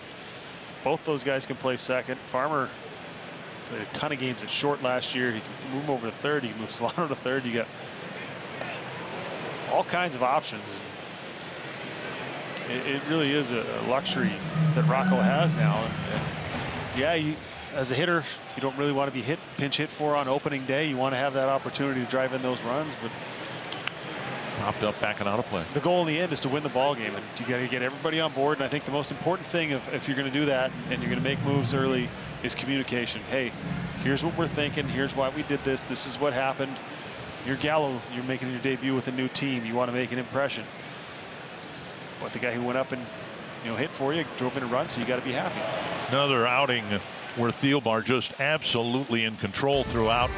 Gets a weak pop up and a strikeout to end the 6th.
Story of the game. It's Trevor Larnach getting the Twins' first RBI of the season. Byron Buxton on third base after a leadoff triple. Trevor Larnach drives him in, then later on in the inning, Donovan Solano with an RBI single of his own in support of Pablo Lopez, who was fantastic today. 5 1/3 innings, 2 hits, 8 strikeouts. He worked himself out of a jam. He's in line for the win right now as we stand in the top of the 7th inning. 2-0 Twins. And it'll be Carlos Correa to get things started for the Twins in the 7th against Dylan Coleman. Strike on the outside edge.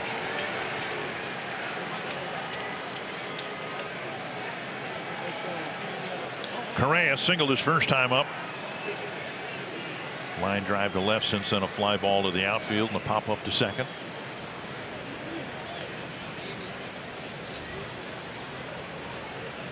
A lot of swing and miss in his game. A lot of swing and miss on that slider. It's his best secondary pitch.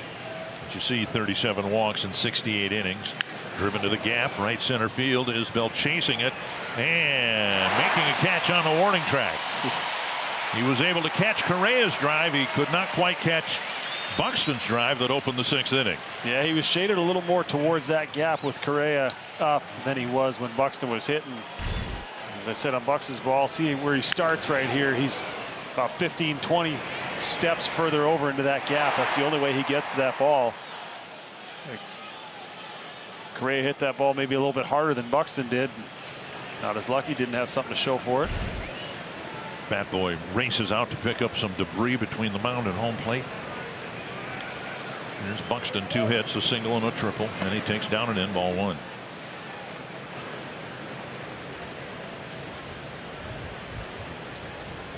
We're going to have to be worried about load management for Bat Boys, because 2-0. I mean, the young man's had to run a couple of sprints out there. Oh, hopefully he'll get in the ice tub after. He'll be all right. 2-0 to Buxton.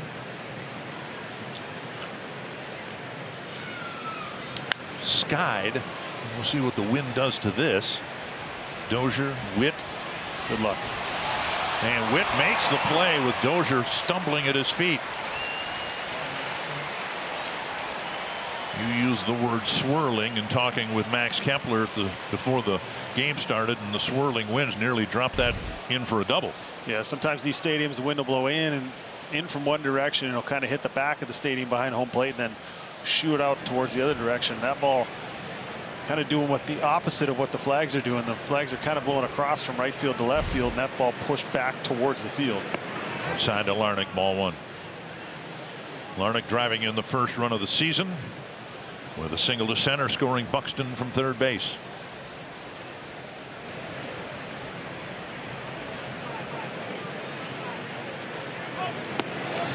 Good take.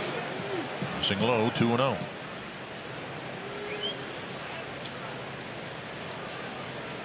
See if he gives him anything to hit right here. It'd be a good time for number 1. If anyone can turn that wind around from right, it could be Larnach. Yeah, Fear, that's aware of the power. You can call it fear. It's a smart pitch if you're able to execute it, but 2-0 slider down in the zone, not something you're looking for right there.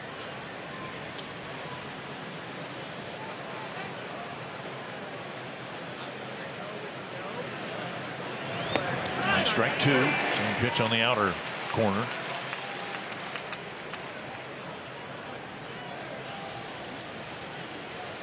Jorge Lopez looks like he'll be next out of the bullpen. Hops in to fill the count.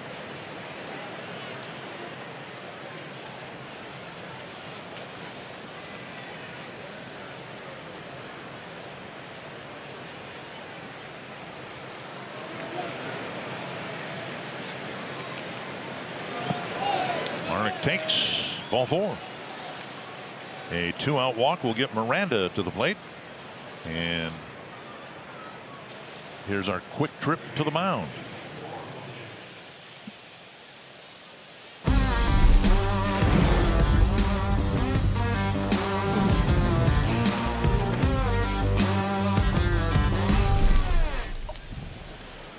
Miranda 0 for 2 with a walk. Ball 1. Larnach, we struck out twice his first 2 at-bats. One of them 3-2 pitch. It was probably off the plate, got called strike 3, but it's the kind of at-bats we were seeing in spring training, waiting for his pitch, being patient. Drove in a run earlier when he needed to, and then takes his walk. Just barely. Second back pick by Perez here this afternoon. And this is what we're going to see a little bit more of. The managers now have to make a quicker decision on this. If they're going to do a review, it has to be within 15 seconds, and now they're instructed to hold their hand up and tell the umpire. And you see Larnach clearly safe right there.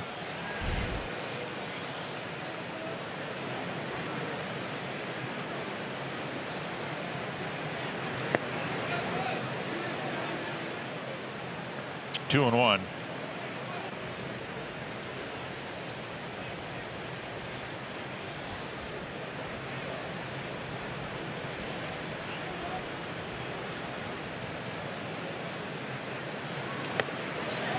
Three and one.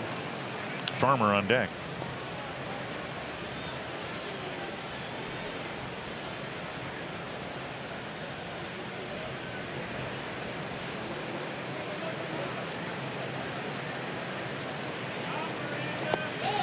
The Twins taking advantage of Coleman's wildness to build a threat here in the 7th. We'll see if the Twins can get a 2-out hit here. It would be their first of the afternoon. Brian Sweeney coming out for a little visit here. See if you get Coleman dialed back in, but yeah, 2 good at bats, and see if Farmer was paying attention. A lot of sliders so far in this outing. Correa barreled that ball 105 miles an hour into the gap that was run down, but stay patient, go up there with an approach and pick one or the other. Pick the fastball or pick the slider and go up there and attack. Farmer, a good year last year, drove in 78 runs, hit 14 home runs, so he has the ability to be a run producer. Drew a walk, was left at third base when the Twins got their 2 runs in the 6th.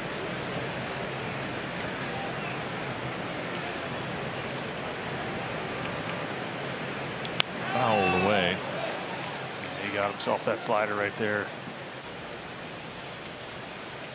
Difference in the games we just showed you. The Twins 3 hits with runners in scoring position.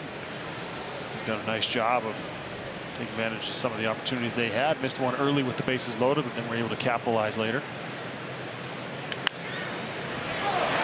Off the glove of Dozier, and he'll have no play. Should be an infield hit, I would think, for Farmer to load the bases for Solano. Yep, hard hit ball. Nice job of knocking it down, but unable to come up with it clean. Made the mistake of looking to second instead of just coming up to throw it to first. With 2 outs, that runner's going to get a good jump, especially with the runner in front of him. Get a little further off of first base. Good reaction here. But there it was. You see, the mistake was coming up looking to second first. Might have had a chance at him at first. Off the plate to Solano. Singled in his first Twins at bat in the 6th. Drove in a run.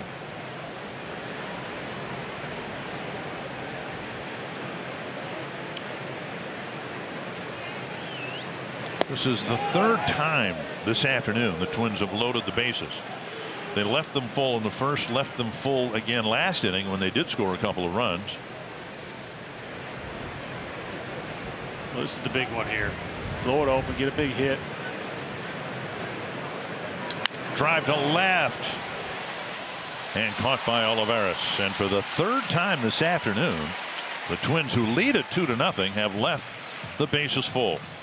Special day for baseball fans, and what can make it even more special than a rendition of God Bless America. Fans, let's pause to celebrate our freedom and those who work to defend it. Please join us in singing God Bless America, being performed by retired Navy Petty Officer First Class Generald Wilson. God bless America, land that I love. Stand beside her and guide her through the nights with the lights from above. From the mountains to the prairies to the oceans, white with foam. God bless America, my home sweet home. God bless America, my home sweet home.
Good part of your career here. That wasn't the case. You guys always seem to draw pretty good crowds here. Health Partner Sports Update.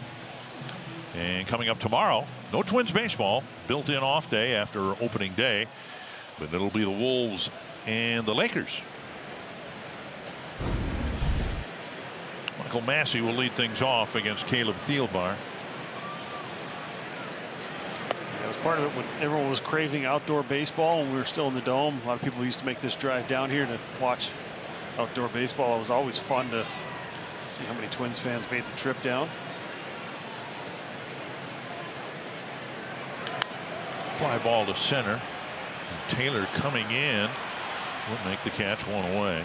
Well, if you're a Twins fan in Des Moines, it's a little bit closer to come to Kansas City to see your team than it is to come to Minneapolis. We encourage, of course, everybody to come to Target Field, but one of the reasons is the Twins have a lot of great fans in South Dakota, and it's a little more shorter drive to get here to watch the Twins play than come to Minnesota. Thielbar faced 3 men, got a strikeout, a pop-up, and a fly ball, so another good inning, including an up and down, and it'll be the other Lopez coming out of the Twins bullpen.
Now Jorge Lopez will come in and try to get some outs for the Twins in the 7th inning.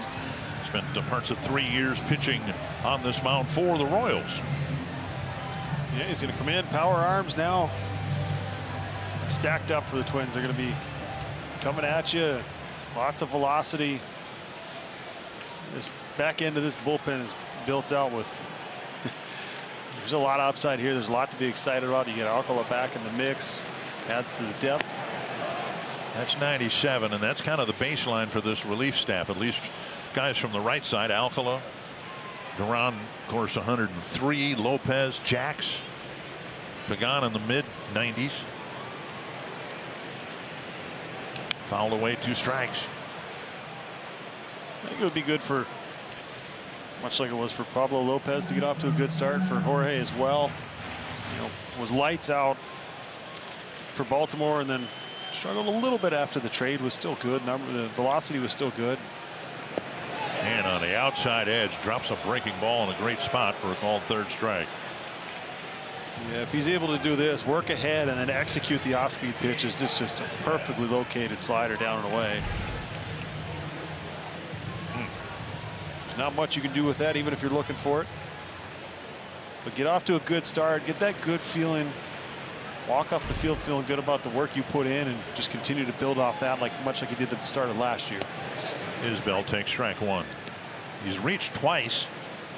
Pablo Lopez walked him in the 3rd, and then Isbell hit a first pitch double, was left at 3rd base in the 5th. Correa backhands from the outfield grass, a 1-hop throw across to get him, and it's a 1-2-3 7th inning. Thielbar and Lopez combine to get the Twins off the field.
nice play in the hole.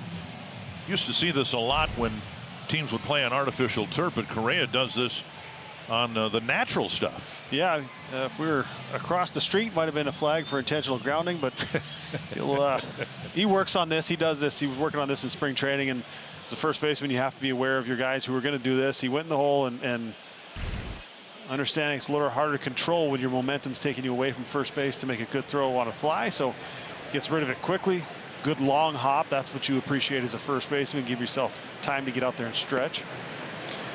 Well, as first baseman, one of the things you have to consider is the possibility of an overthrow. But if a guy does that, there's not going to be an overthrow. Yeah, that was kind of what I always told our infielders. I can help you with low. I can't do much with high. Not a lot of jumping in this body, so. But you can dig it. You can get out there and pick it up for him. But if you have to come off the base, if you have to leave your feet, it's harder to get it out. So nice play right there. Twins have left 11 men on, including 8 in the last 3 innings. But nevertheless, they've got the lead. 1-2 now to Vasquez, who has singles his last 2 times up.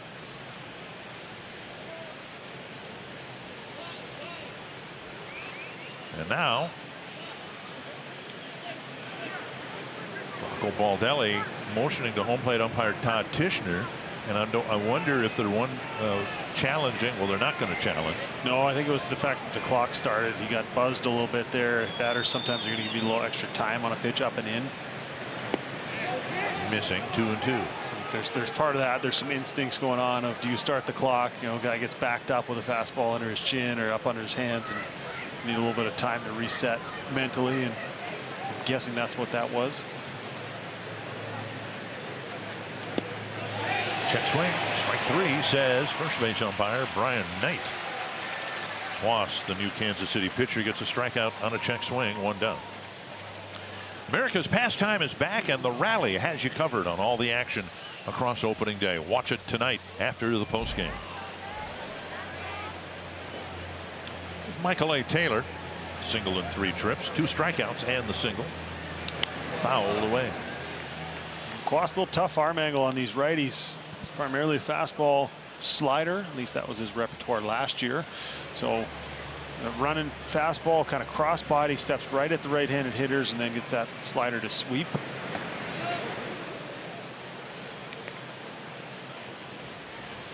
Five right-handed relievers, 3 lefties.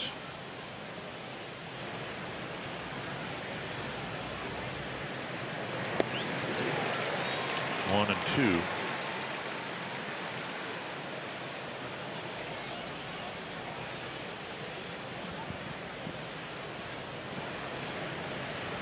And as we said, 2 strikes. Taylor called timeout right there, trying to give himself a little extra time to work through his at-bat. That's the only one he will get for this plate appearance. 3 strikeouts for Michael A. Taylor in his return to Kansas City. 2 down. And we'll bring up Kepler. Kepler 0 for 4, but he's put the ball in play 4 times. A couple of outfield flies, a ground out, and a liner back to the mound. He hit the ball relatively hard last time up.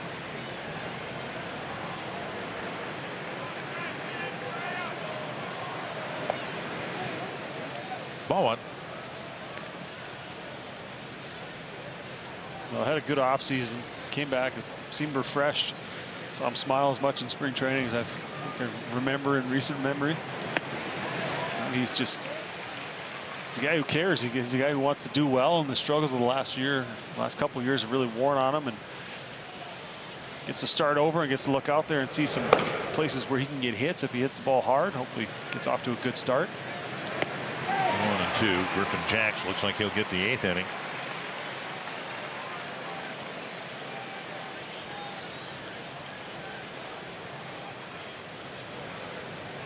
One and 2 to Kepler.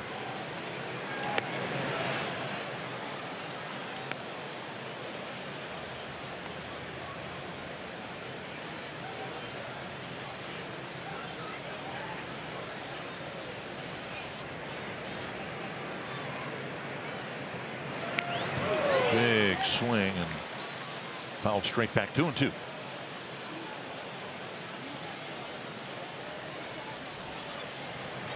You blink and you look up, and 7 opening day starts for Kepler. It's pretty amazing how fast time goes. Tied him up inside, and Kawhi strikes out the side in the 8th.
The game, Tid Laudner and Katie Storm will break down this opening day game. We'll hear from Pablo Lopez in his great debut, 5 1/3 scoreless from him, 8 strikeouts. A nice defensive play in the 5th, led some offense in the 6th. The Twins finally took a lead, and then Rocco Baldelli will speak to the media all after the game today on Bally Sports North. Funny how that happens, isn't it? You get out of a mess, as the Twins did in the bottom of the 5th. Next guy hits a triple, and before you know it, you got a couple runs on the board. Here's Griffin Jacks trying to put another 0 up on the board here in the 8th inning, starting with Edward Olivares. That's hit hard to center, but Taylor hardly has to move. 1 away. He got himself a first pitch slider in the heart of the zone. As we highlighted earlier, Taylor knows this ballpark as well as any, and positioned perfectly. I would think the biggest challenge had to play a lot of games here over the last 2 years when it's been windy, and he's aware of the swirling nature of the wind here at Kauffman Stadium. Bobby Witt Jr. 0 for 2 with a walk. Jacks just misses low, ball 1. So far the bullpen's been perfect. 6 up, 6 down, starting with Thielbar in the 6th. 2-0.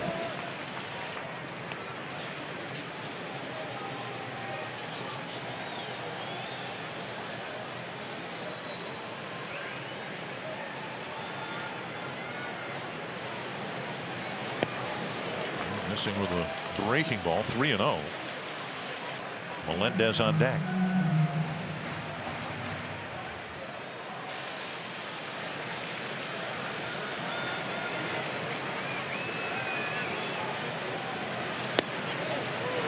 Six in a good spot, near enough to the outside corner to get a call. Now, what do you throw 3-1? You got a 2-run lead right here. You don't want to walk the tying run to the plate. Ooh, that was a strike, but it wasn't called.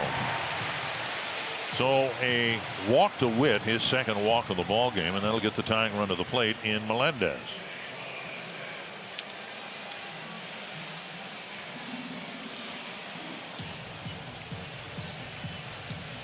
Lopez, Pablo, walked 3 and hit a batter in his outing. So the 4th walk issued by Twins pitching. Down and in, ball 1.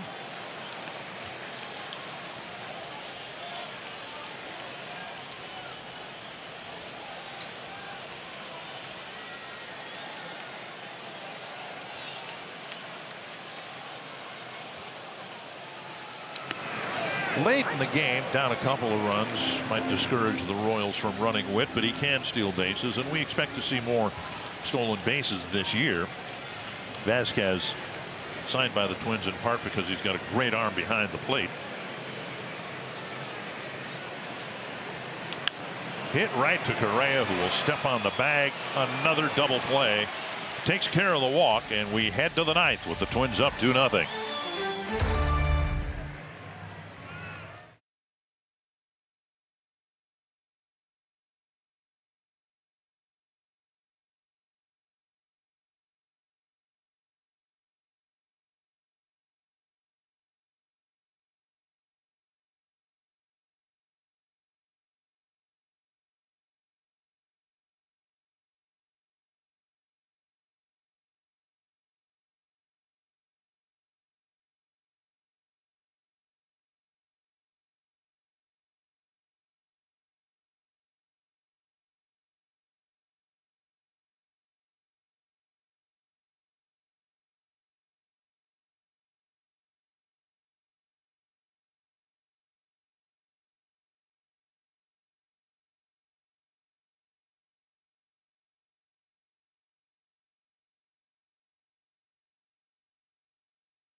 Correa, a big smile, like he's finally getting a chance to do something that he loves to do, and that is play baseball. And now he'll lead off the ninth inning. And Hernandez, the new Kansas City pitcher, I believe has a pitch count issue.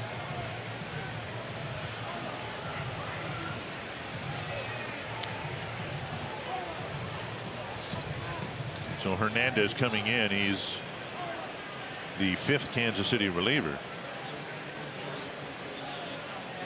4th Kansas City reliever, I should say. And Correa is 1 for 4, singled his first time up.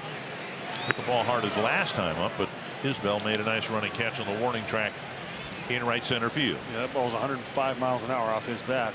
Isbell positioned perfectly to run it down. And that's what you get from Hernandez right there. Fastball averaged 97 miles an hour last year, threw it half the time, and then mixed in a slider, a curveball, and a split. All those in the mid to lower 90s. Swings through 99, 2-1. Yeah, that's a power arm.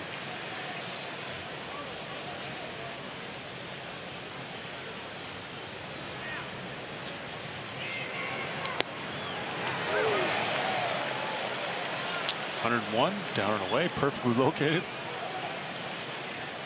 2-2 to Correa with Buxton and Larnach to follow. 3-2.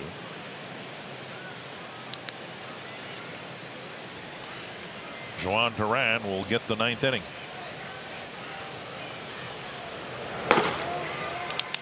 Busted his bat, and a bouncer to short. Witt has it. Run away. And that'll bring up Buxton. 100 miles an hour. That ball ate him up a little bit. You got to respect the off-speed stuff. Just beat him.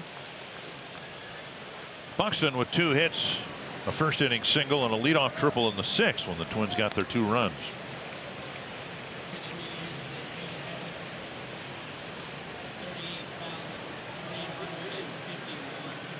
$38,351 the paid attendance, a sellout here at Kauffman Stadium. Swing and a miss, 1 strike to Buxton. Fouled that one off his shin, winced a little bit. Appears to be okay.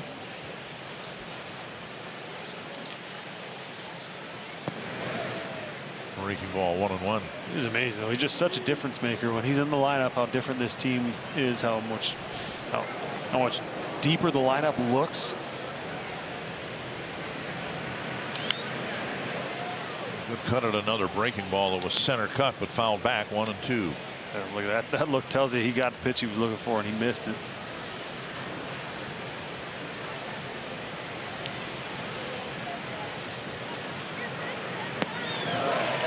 Got him on strikes. 2 down in the 9th. Can celebrate the Twins home opener with breakfast on the Plaza. Thursday, April 6th, starting at 6 a.m. You can drive, walk, or bike down 7th Street, grab a free ballpark breakfast and more. You got a free breakfast on the Kansas City Plaza this morning. I'd say that's a fair trade-off for dinner last night. Yeah, you picked up dinner last night. Stroke to right, and Larnach has another hit. He's reached 3 straight times now. It was the first time in my 20 years in the game of baseball that I left the hotel to go eat breakfast. So there you go. Really? Yeah. Look at that. Larnach can turn on anything. 100 miles an hour. Just a simple swing, direct to it, and really excited to see what he's able to do. He's able to put together a healthy season because we've seen it last couple of years. Hit the ball as far as anybody over the batter's eye in center field to target field, and some of the longest Twins home runs over the last couple of years come off his bat. Hit one over the batter's eye in Fort Myers about a week ago. Strike 1 to Miranda. 2 walks, a ground out, and a fly out.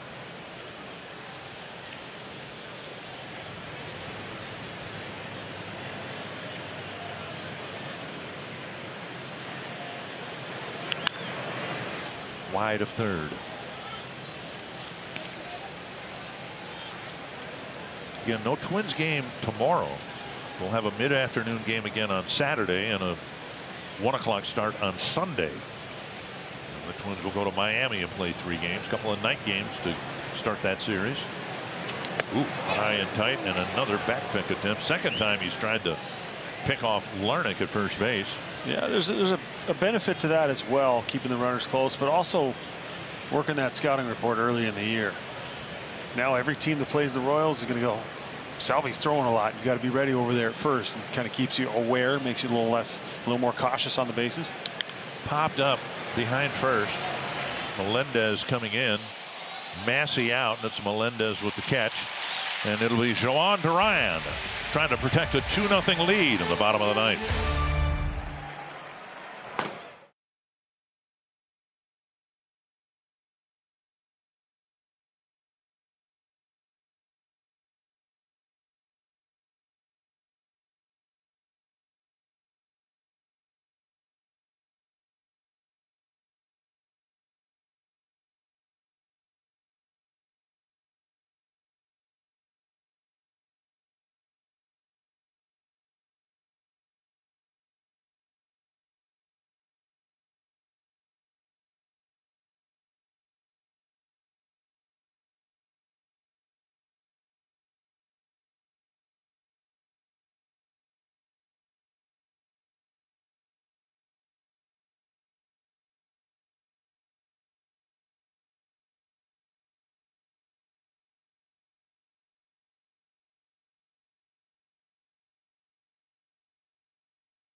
You feel that he has for the game, the ability to slow the game down. 1-2. Got him at 103. Struck out the side. Strike 3. Dropped a splinker on him. He's electric, man. Yeah, he's filthy. Just that dominant backhand guy to close the roll. And he blew him away at 100 miles per hour. It's just amazing to watch. The sky's the limit for that guy. He's pretty much untouchable. In the workout yesterday, I had a chat with Jhoan Duran, and I asked him, I said, do you miss starting pitching in his professional career prior to last year? He was a starter. And he says, yeah, I really like starting the game. And, you know, I do miss that. And I said, you're in a pretty good spot where you are. And he said, I know. And I think he's a very confident young man right now, and he realizes how his stuff really plays up as a closer, even though it was pretty good as a starter. Yeah, it helped him refine his command. He always looks in control out there. He never seems to be overwhelmed by any moment, as Rocco said. And he throws pitches for strikes, and now that he's in shorter stints, he can just let it all fly. And the most pitches in baseball over 100 miles an hour last year, 392 of them. So. And now PitchCom issue with Duran. And this is so you guys make sure they tell him that it's a PitchCom as opposed to being charged with stepping off the mound. And what we saw in spring training a number of times when it happened, the catcher would, or a middle infielder would give the pitcher a charged PitchCom receiver. Here it appears Vasquez is calling the pitches.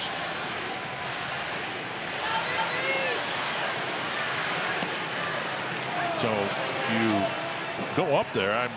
You're thinking, okay, 103, 103, 103. Then he bends a breaking ball over for strike one. I think his ability to throw that over is a separator for him. Oof. Another good one. But he can throw the off-speed stuff for strikes. It's not just every pitch that he throws in the zone is a fastball. It's all three of the off-speed, or all three of the pitches. And location. Driven fouled on the right field line at 102.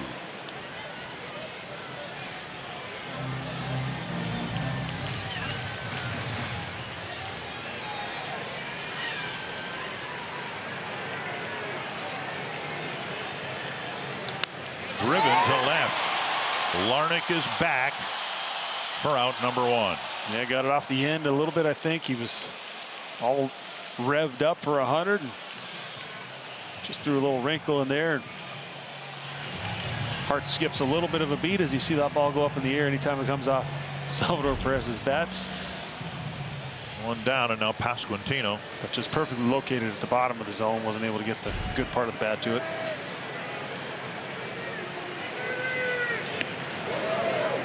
Three up around the hands. That's not one you want to get hit by.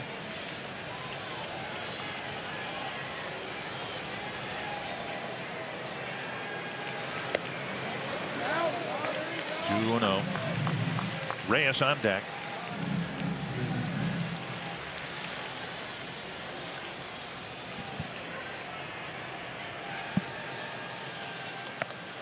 Mighty swing and a miss at 102.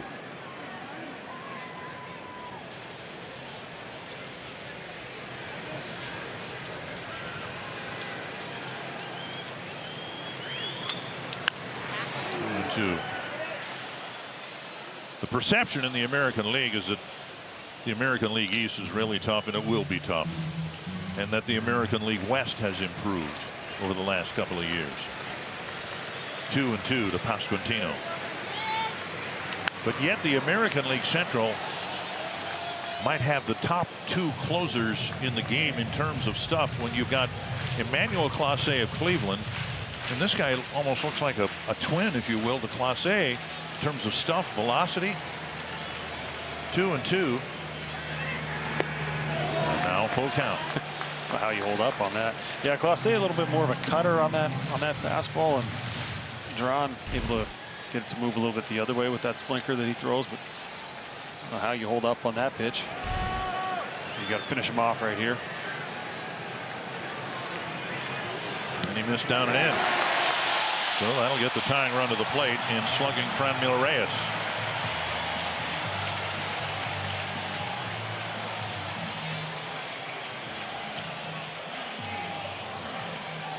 Reyes 0 for 3 with 3 swinging strikeouts.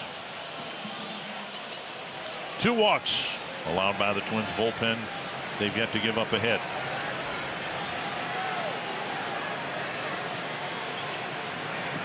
Smothered by Vasquez. Well, we've seen some big double plays so far turned in this game. Now Correa is going to come out. Correa is going to come into the mound. Vasquez is going to run out, have a little quick meeting here.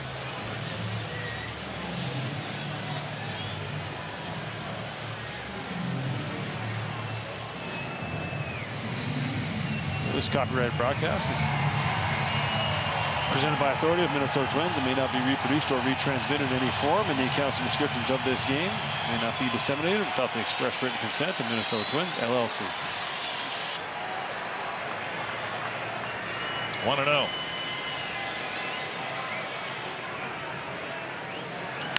Chopper right side. Farmer has time. 2 away. Pasquantino goes to second. Yeah, smart play right there. With a 2-run lead, go ahead, make sure you take the out there. If it's only a 1-run lead, you maybe get that guy at second base. And a year ago, who knows, Farmer might have been playing on the other side of second base. Yeah, definitely with Reyes up there. So it's going to be interesting to see how many rollers through that made it through last year turn into outs. Down and in and a swing and a miss.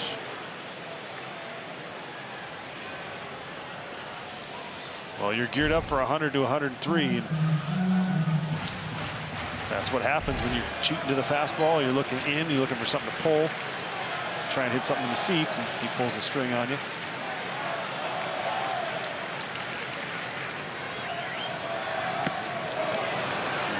Left that one up, got away without. 0-2. And the Royals are down to their last strike.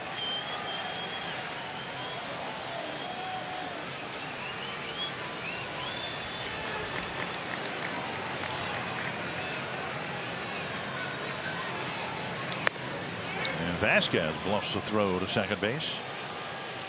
1-2.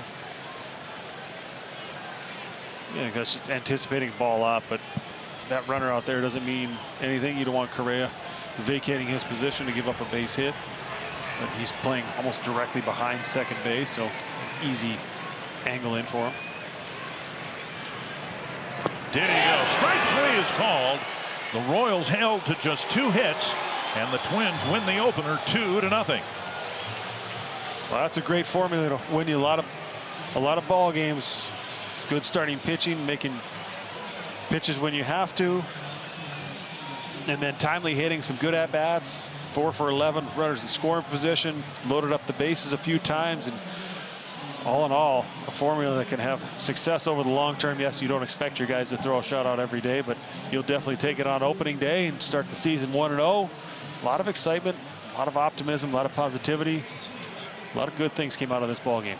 5 walks, a hit batter, but again, just 2 hits allowed. One of them a shattered bat single off the bat of Salvador Perez. And yeah, the Twins left a dozen runners on, but they bunched enough together in that 6th inning that started with a Byron Buxton triple to score a couple of runs. And Duran picks up his first save. 2 hours and 32 minutes.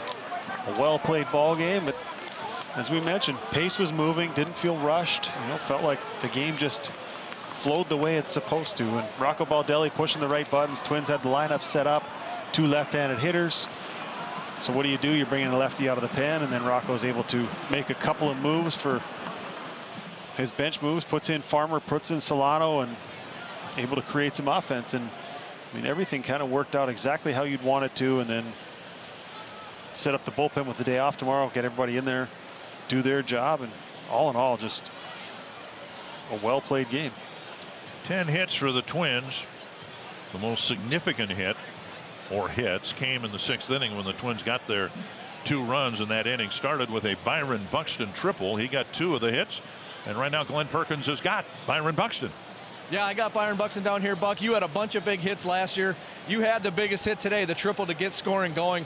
How did it feel to be able to help your team like that? Feels good. First game of the year, opening day, and everybody want to come out and get that W to start it off right. And just getting that run across the board kind of gave us that energy to keep things going. We got our first look at Pablo Lopez today, 5 1/3 shutout. He looked like he was in command basically the whole game. What do you think about Pablo today? He's our ace for a reason, so he went out there, he did his thing, and he put us on his back till we got those runners across to support him, and that's what an ace do, and after the game he came off the mound and looked like he can go for about 6 more innings, so it's that different mentality of having something like having him is pretty incredible. I'm sure you like, or Carlos likes having you behind him, protecting Carlos in the lineup. Trevor Larnach had a good game today. Miranda right behind him. Having those guys behind you, do you think that's going to help you this year maybe get a few more pitches to hit? 100%. We got a great lineup, and guys understand the strike zone and what their capability of at the batter's box. So for me, it's just trying to keep that line moving to them, and they get me in like they did today.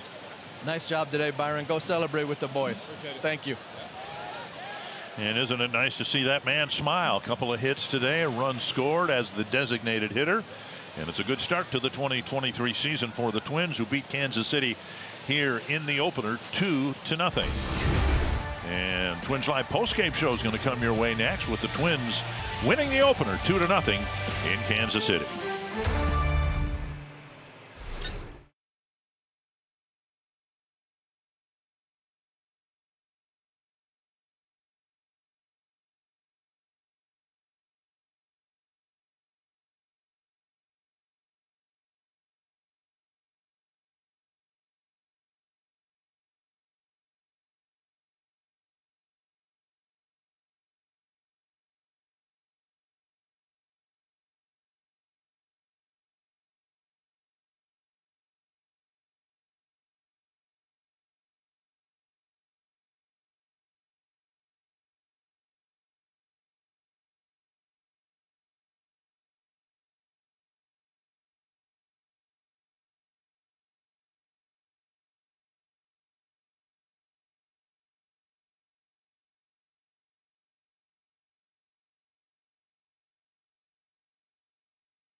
High note. Coming up on Twins Live, we'll talk about Pablo Lopez in his first start in a Minnesota uniform. Also the defense, a huge turn in that 5th inning. And we'll be hearing from Rocco Baldelli. That all comes your way next on Twins Live. PB.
tuned for Twins Live, coming up next.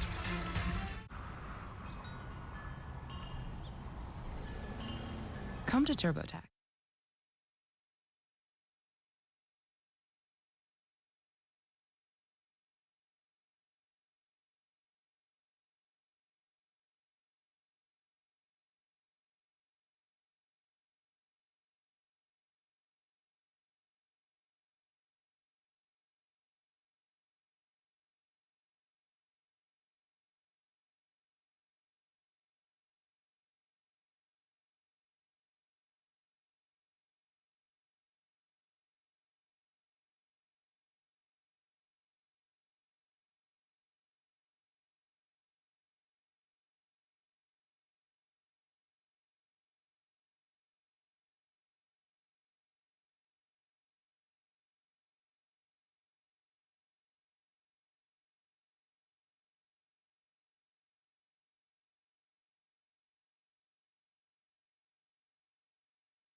Some great Twins defense in the 5th carried over some momentum into the 6th. Trevor Larnach had an RBI single that drove in the first Twins run of the season. Later on, Donovan Solano then singled to left. That scored Larnach, making it 2-0. And the Twins defense on a high display in this one, especially their bullpen combining for 3 2/3 scoreless and hitless, of course, innings. It was a full team effort as Minnesota starts this new season on a high note, 2-0 the final in this series opener, this season opener out at Kauffman Stadium today. Hello, everyone. Welcome into Twins Live alongside Tim Laudner. I'm Katie Storm.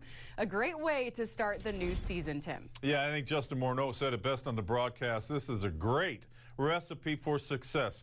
Good starting pitching, good defense, find a way to scratch out a couple of runs, pretty good bullpen at the end of the game. And so that's a recipe for success. Twins pulling that off today down in Kauffman Stadium down in Kansas City. So it's a really nice way for this ball club to start their season. Got a couple of new guys involved in the scoring and in all the action. So a nice way to start the season. Yeah, and a nice way to start for Pablo Lopez in Twins territory. We talked a lot about him in the pregame show. A big day for the 27-year-old starting this new chapter with Minnesota. And what a start for him, Tim. 5 1/3 scoreless innings. And we saw a lot of that lethal changeup from him today. He had good stuff today. Yeah, he did incorporate that changeup. A lot of things to like about Pablo Lopez's performance today. Threw the ball across the plate. He did, uncharacteristically for him, walk 3 batters. Not sure we're going to see that in too many starts that Pablo Lopez takes the mound, but a good mix of pitches, good fastball, coming in 95, 96 miles an hour. He did throw that devastating changeup. The best thing that I liked about his performance today is that maybe his 3rd best pitch, that remains to be seen, his breaking pitches, whether it was a curve or whether a cutter or a slider. He did not leave any of those pitches in the middle of the plate. He stayed out of the middle of the plate all day long. And so coming into this start, an opening day start for Pablo Lopez, probably just a little bit of pressure knowing that the Minnesota Twins gave up a lot gave up a batting champion to get this guy over to pitch, but he performed admirably today. Did a really, really nice job in his 5 1/3 innings of pitching. Yeah, 85 pitches for Pablo Lopez. Looking forward to seeing what's next from the young man down the stretch of this season. But he had the good start, and we got to talk about that bullpen coming in, getting the job done. It was a big game for really all of the pitchers in this one. Yeah, it was. And any time that you're going to have any type of success, it starts with your pitching staff. And we talked about the starting pitching at the start of our show open about how the starting pitchers were going to have to pitch deeper into the ball games to let those bullpen guys have the type of innings and have the type of outings that they're capable of. If those guys at the back end of the game start to have to eat up a lot of innings, you're going to run into a little bit of trouble. And so really nice job from Pablo Lopez pitching deep into the ball game and then turning it over to the bullpen. Nice job by those guys. Yeah, a lot in this game that was exciting and positive for Twins territory. Now we'll go back out to Dick Bramer and Justin Morneau, who join us from Kauffman Stadium again. And guys, that bullpen, you really can't say enough about their effort closing this one out. The Twins have felt that the bullpen is going to be a much improved bullpen for them in 2023. We might see this a lot. The starting pitcher doing his job, pitching into, if not through, the 6th inning, and then turning it over to a bullpen that was very effective today. Yeah, and we didn't see another power arm down there in Alcala, so you have options down there. And I think part of the goal of the first game and the first series is to get everyone involved. We saw that on the offensive side, a couple of pinch hitting moves that paid off, and then the bullpen, you turn it over. Lopez went into the 6th inning, as you said, and then Thielbar, it seems like the fireman, comes in the 6th inning or 7th inning, whenever you need him to get big outs, and then just pass the baton. And the bullpen was very good. They came in, they did exactly what you needed them to do. Through strikes, made big pitches, and got outs as they needed, and some double plays, some defense made behind them, some plays made. All in all, exactly how you would draw it up, and then turn it over to one of the most electric arms in the game of baseball. And anytime you see that little hop after he throws a pitch, you know something good has happened. And that was a perfect formula for how you want this season to play out. Consistency out of the bullpen is going to be huge. You can't win in this game today without the arms down there like they have, and it looks like they've got a pretty good one. So the Twins, thanks to the bullpen, winning the opener 2-0, an off day tomorrow, and then all hands on deck again for Game 2 coming up on Saturday. Thank you, gentlemen. I love what Justin said about the consistency. That is going to be so important for the bullpen especially. Well, a lot to look in this game about the positives, and part of it was the pitching, and another thing was the defense. And in that 5th inning, we saw a huge turn for the Twins. That double play really created momentum down the stretch. This was absolutely huge, and Pablo Lopez ran into a little bit of trouble with an out. Recorded already. MJ Melendez comes up and he hits a dribbler up the first baseline. Joey Gallo throws a strike. Christian Vasquez returns the favor to Nick Gordon covering first base. A classic 3-2-4 double play. That opens things up for the next inning. Byron Buxton's going to triple to the opposite field. Anytime you see Byron Buxton going to the opposite field, that's a beautiful thing. Larnach follows with the base hit. Farmer follows that with a walk. That puts Larnach into scoring position. A newly acquired Donovan Solano is going to come up and deliver a base hit. That's going to score Larnach. Really, really nice inning. Coming off of an inning in which you perform defensively, you handle the ball perfectly, the way that you're supposed to, the way that you practiced all during spring training, and then to have that turn into instant offense in the following inning where the guys chase each other around the bases, deliver some base hits, trying not to do too much. That was a thing of beauty. Those innings, the bottom half of that inning and the top half of the 6th, that was a beautiful thing to watch. That was good, solid baseball. It was a beautiful thing to watch. You love to see the Twins starting the season on this kind of note. And, of course, another thing was the way they kind of took care of Zach Greinke. This was his 20th season began today. He's been experienced in these situations, and they managed to get 2 hits off of him. And it was a pretty good outing for Minnesota taking care of business. Well, and I really was kind of concerned about the fact that Zach Greinke was taking the mound. This is a guy that's got a wealth of experience. And when you think about Zach Greinke in his performance today, first and foremost, he was calling his own pitches. He used the pitch comm, but he was signaling to his catcher, Salvador Perez, what he was going to throw. Now, Greinke is crafty enough to be able to understand what that pitch clock means and how he can go about doing his very best to keep these Twins hitters off balance by utilizing that pitch clock. And at times he would deliver his pitch with maybe 6 seconds remaining on the pitch clock. He might also take that pitch clock down to 2 seconds. And so he varied his delivery to the plate based upon that pitch clock. And he's a crafty veteran, and he knows how he can add a little bit and how he can take a little bit off. I thought he was going to be a little bit of trouble for the Twins offensively, and it took a while for the Twins offensively to get going. You got to tip your hat to Zach Greinke, 20th year, and he's still doing it. And I think that these new rules kind of play into his hand a little bit. We'll see how he fares as this season progresses. Yeah, that's a great point. It's tough to change your routine over that many years. The Twins with 6 hits off of Zach Greinke today, 2 runs. And someone with 2 hits today was this guy, Byron Buxton. Sure good to see him back into action. We'll talk about his big day in Kansas City when we return on Twins Live.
Live on Valley Sports is presented by Menards. Save big money at Menards on all your home improvement needs. Looked like a fun day out there at Kauffman Stadium for all of the attendees at the game. This little kid getting a nice tattoo. I'd love to know what that looks like. Looks like it's airbrushed. That looks fun. Well, it was fun for Minnesota starting this season 1-0. And what a day for Byron Buxton, who went ahead and his first at bat had a single and he had a triple in that 6th inning. It was good to see him back in action in a Twins uniform. Yeah, it was, because we didn't get to see a lot of them in spring training on the telecast that we had coming out of Fort Myers. Byron Buxton getting a lot of his work on the backfields. And so we do know he's going to spend a little bit of time at DH, which I want to see this guy in center fielder. Anytime you're talking about the best defender on the planet, you want to see this guy at his natural position in center field. But what does he do offensively? Well, he gets this offense going with the triple to the opposite field. And I love the fact that he took Zach Greinke to the opposite field. Didn't try to do too much. Didn't try to pull the ball. Used the entire field. This guy does a lot of things to help you win a baseball game. And again, I'm looking forward to this guy taking his natural position in center field. It's not going to happen this weekend. It's probably not going to happen in Miami, but at some point he's going to return to center field. We're going to see this guy playing on a regular basis in the outfield and doing what he does, not just offensively, but defensively as well, because he's got a skill set that not too many guys, maybe none guys across Major League Baseball have. He's an exciting, exciting player. We just got to make sure we keep this guy healthy. Yeah, we hope to see both parts of his game soon, but for sure today the offense was on full display. And something else after the game with our Glenn Perkins was a little bit of a smile from Byron Buxton. Here was his post-game interview in case you missed it earlier. Yeah, I got Byron Buxton down here. Buck, you had a bunch of big hits last year. You had the biggest hit today, the triple to get scoring going. How did it feel to be able to help your team like that? Feels good. You know, first game of the year, opening day, and everybody want to come out and get that W to start it off right. And, you know, just getting that run across the board kind of gave us that energy to keep things going. We got our first look at Pablo Lopez today, 5 1/3 shutout. He looked like he was in command basically the whole game. What do you think about Pablo today? He's our ace for a reason, you know, so he went out there, he did his thing, and, you know, he put us on his back till we got those runners across to support him, and that's what an ace do, you know, and after the game, he came off the mound and looked like he can go for about 6 more innings, you know, so it's that different mentality of having something like having him is pretty incredible. I'm sure you like, or Carlos likes having you behind him, protecting Carlos in the lineup. Trevor Larnach had a good game today. Miranda right behind him. Having those guys behind you, do you think that's going to help you this year, maybe get a few more pitches to hit? 100%. We got a great lineup, and guys understand the strike zone and what their capability of at the batter's box. So for me, it's just trying to keep that line moving to them, and they get me in like they did today. Nice job today, Byron. Go celebrate with the boys. Thank you. Lots of celebrations after this big start to the 2023 season. We'll stay with us here on Twins Live. We'll talk about the scoring plays for Minnesota and eventually hear from that guy, Rocco Baldelli, coming up.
We just talked a lot about how that defense turned to offense, and it started in that 6th inning, Tim. Yeah, that defensive play got things going for the ball club, and so did Byron Buxton.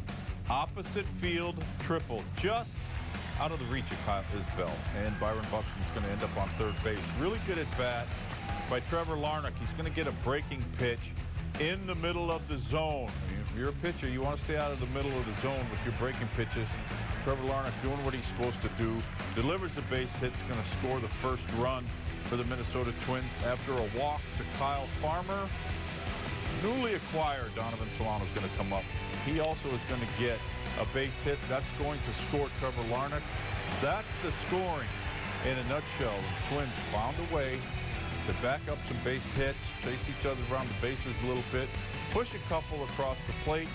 Good pitching, good defense, Katie, and you got this guy at the end of the ballgame. He's not too bad. Yeah, he loves the high-pressure situations, and I love what Justin Morneau said earlier. When he has that little hop, you know something good has happened, and he sure had the hop today. And the bullpen coming in for 3 2/3 combined hitless innings, getting the job done in Kansas City for Minnesota. A look at your final game stats. Pablo Lopez, first start in a Twins uniform in the regular season, in a first win of the year. 5 1/3 with no runs. Pretty good outing for him. Speaking of the pitching, well, the Twins will look to continue this trend.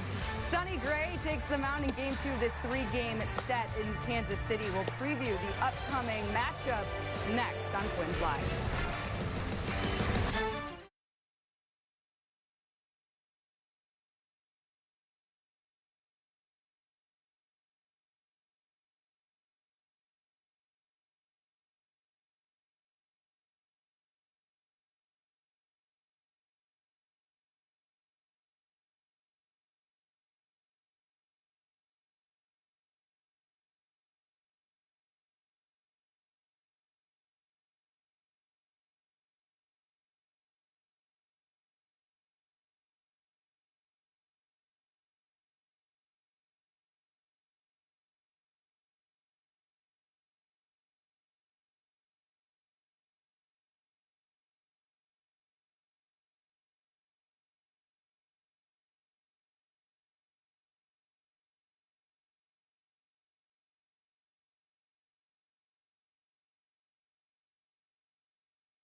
Excitement. It's just a tradition that, you know, like it's been happening for over 150 years. It's like a holiday, opening day. You know, it really is. It's just like a completely new opportunity, new chance to do great things. You got that excitement, the anxiety, the nerves. There's this energy around opening day that is unlike a lot of things that you go through in your baseball careers. That excitement of playing baseball again, the excitement of, you know, this could be the year we win a World Series. It gets you going. You know, that's when you can really look forward to the cool things we're gonna do during the season.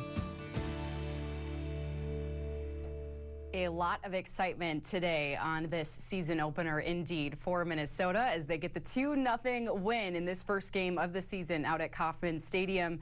Let's now hear what Rocco Baldelli had to say after this win. I mean, it's hard not to talk about Pablo Lopez first and his debut here. And, I mean, what else do you want? Competitive in nature. He executed, you know, really well. Little different weather than he's probably used to pitching in and what we just dealt with in spring training, but he found himself every time he needed to.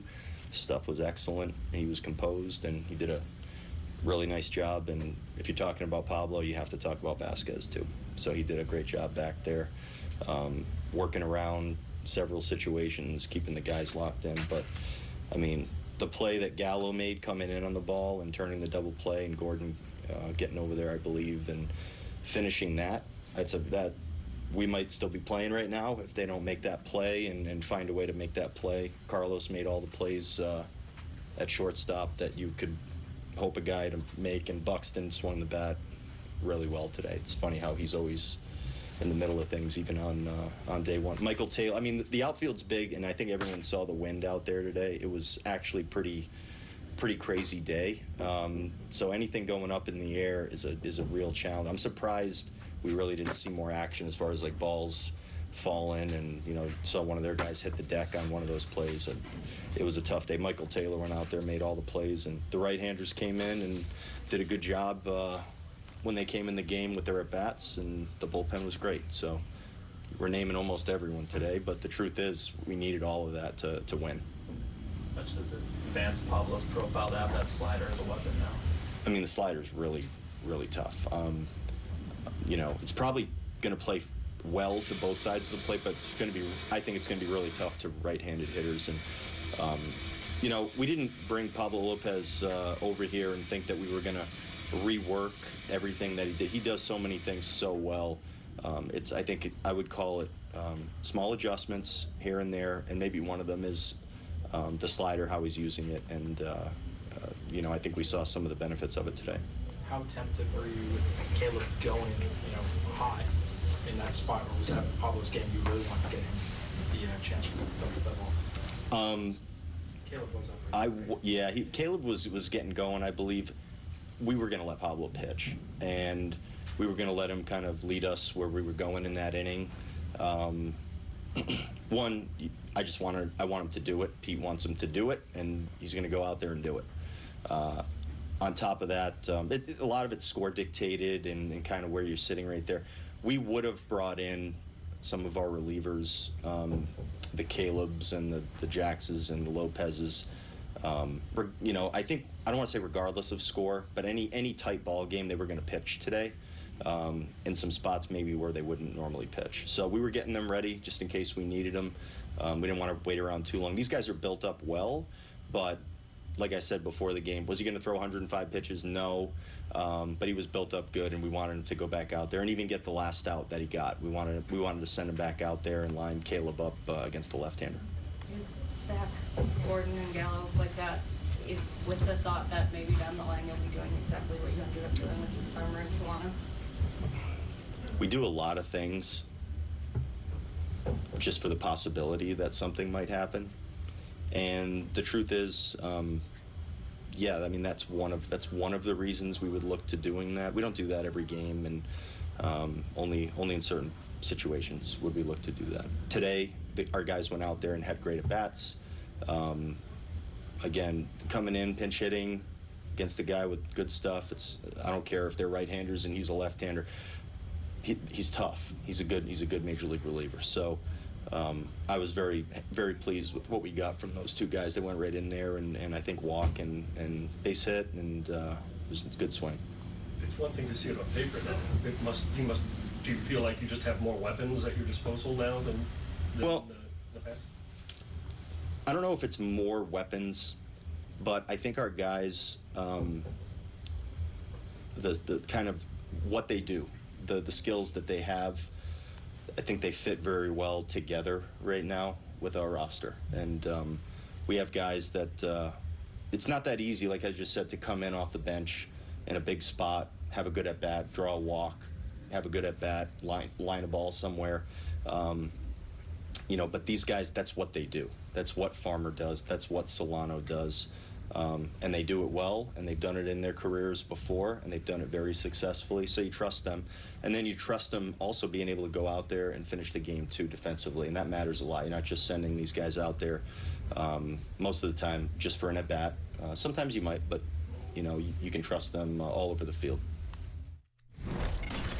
I love what Rocco said earlier there in that presser about, I'm naming almost everyone today, but it really took a full team effort to get this win. There were a lot of bright spots in this game, and of course he gave a lot of credit to Pablo Lopez. And going into this one, I said, Rocco has said he's nasty going into this season. He knew his stuff, and he knew how much trust he would have in a guy like that to take the mound. So Pablo Lopez, quite the start, and we talked about that strong rotation. Now it continues, Tim, in Game 2 of this series coming up on Saturday with Sonny Gray. He will go up against Jordan Lyles. Now, Sonny Gray is coming off of a great season with Minnesota, an 8-5 record, a 3.08 ERA, and 24 starts. What kind of season do you think he could start for himself on Saturday? Well, the bar's been set pretty high with Pablo Lopez today, and don't think for 1 minute that these 5 guys that are in this rotation aren't competitive with one another. And so Sonny Gray, he's going to take the ball tomorrow, knowing that Pablo Lopez limited these guys, these Kansas City Royals ball club, to just 2 hits. I don't expect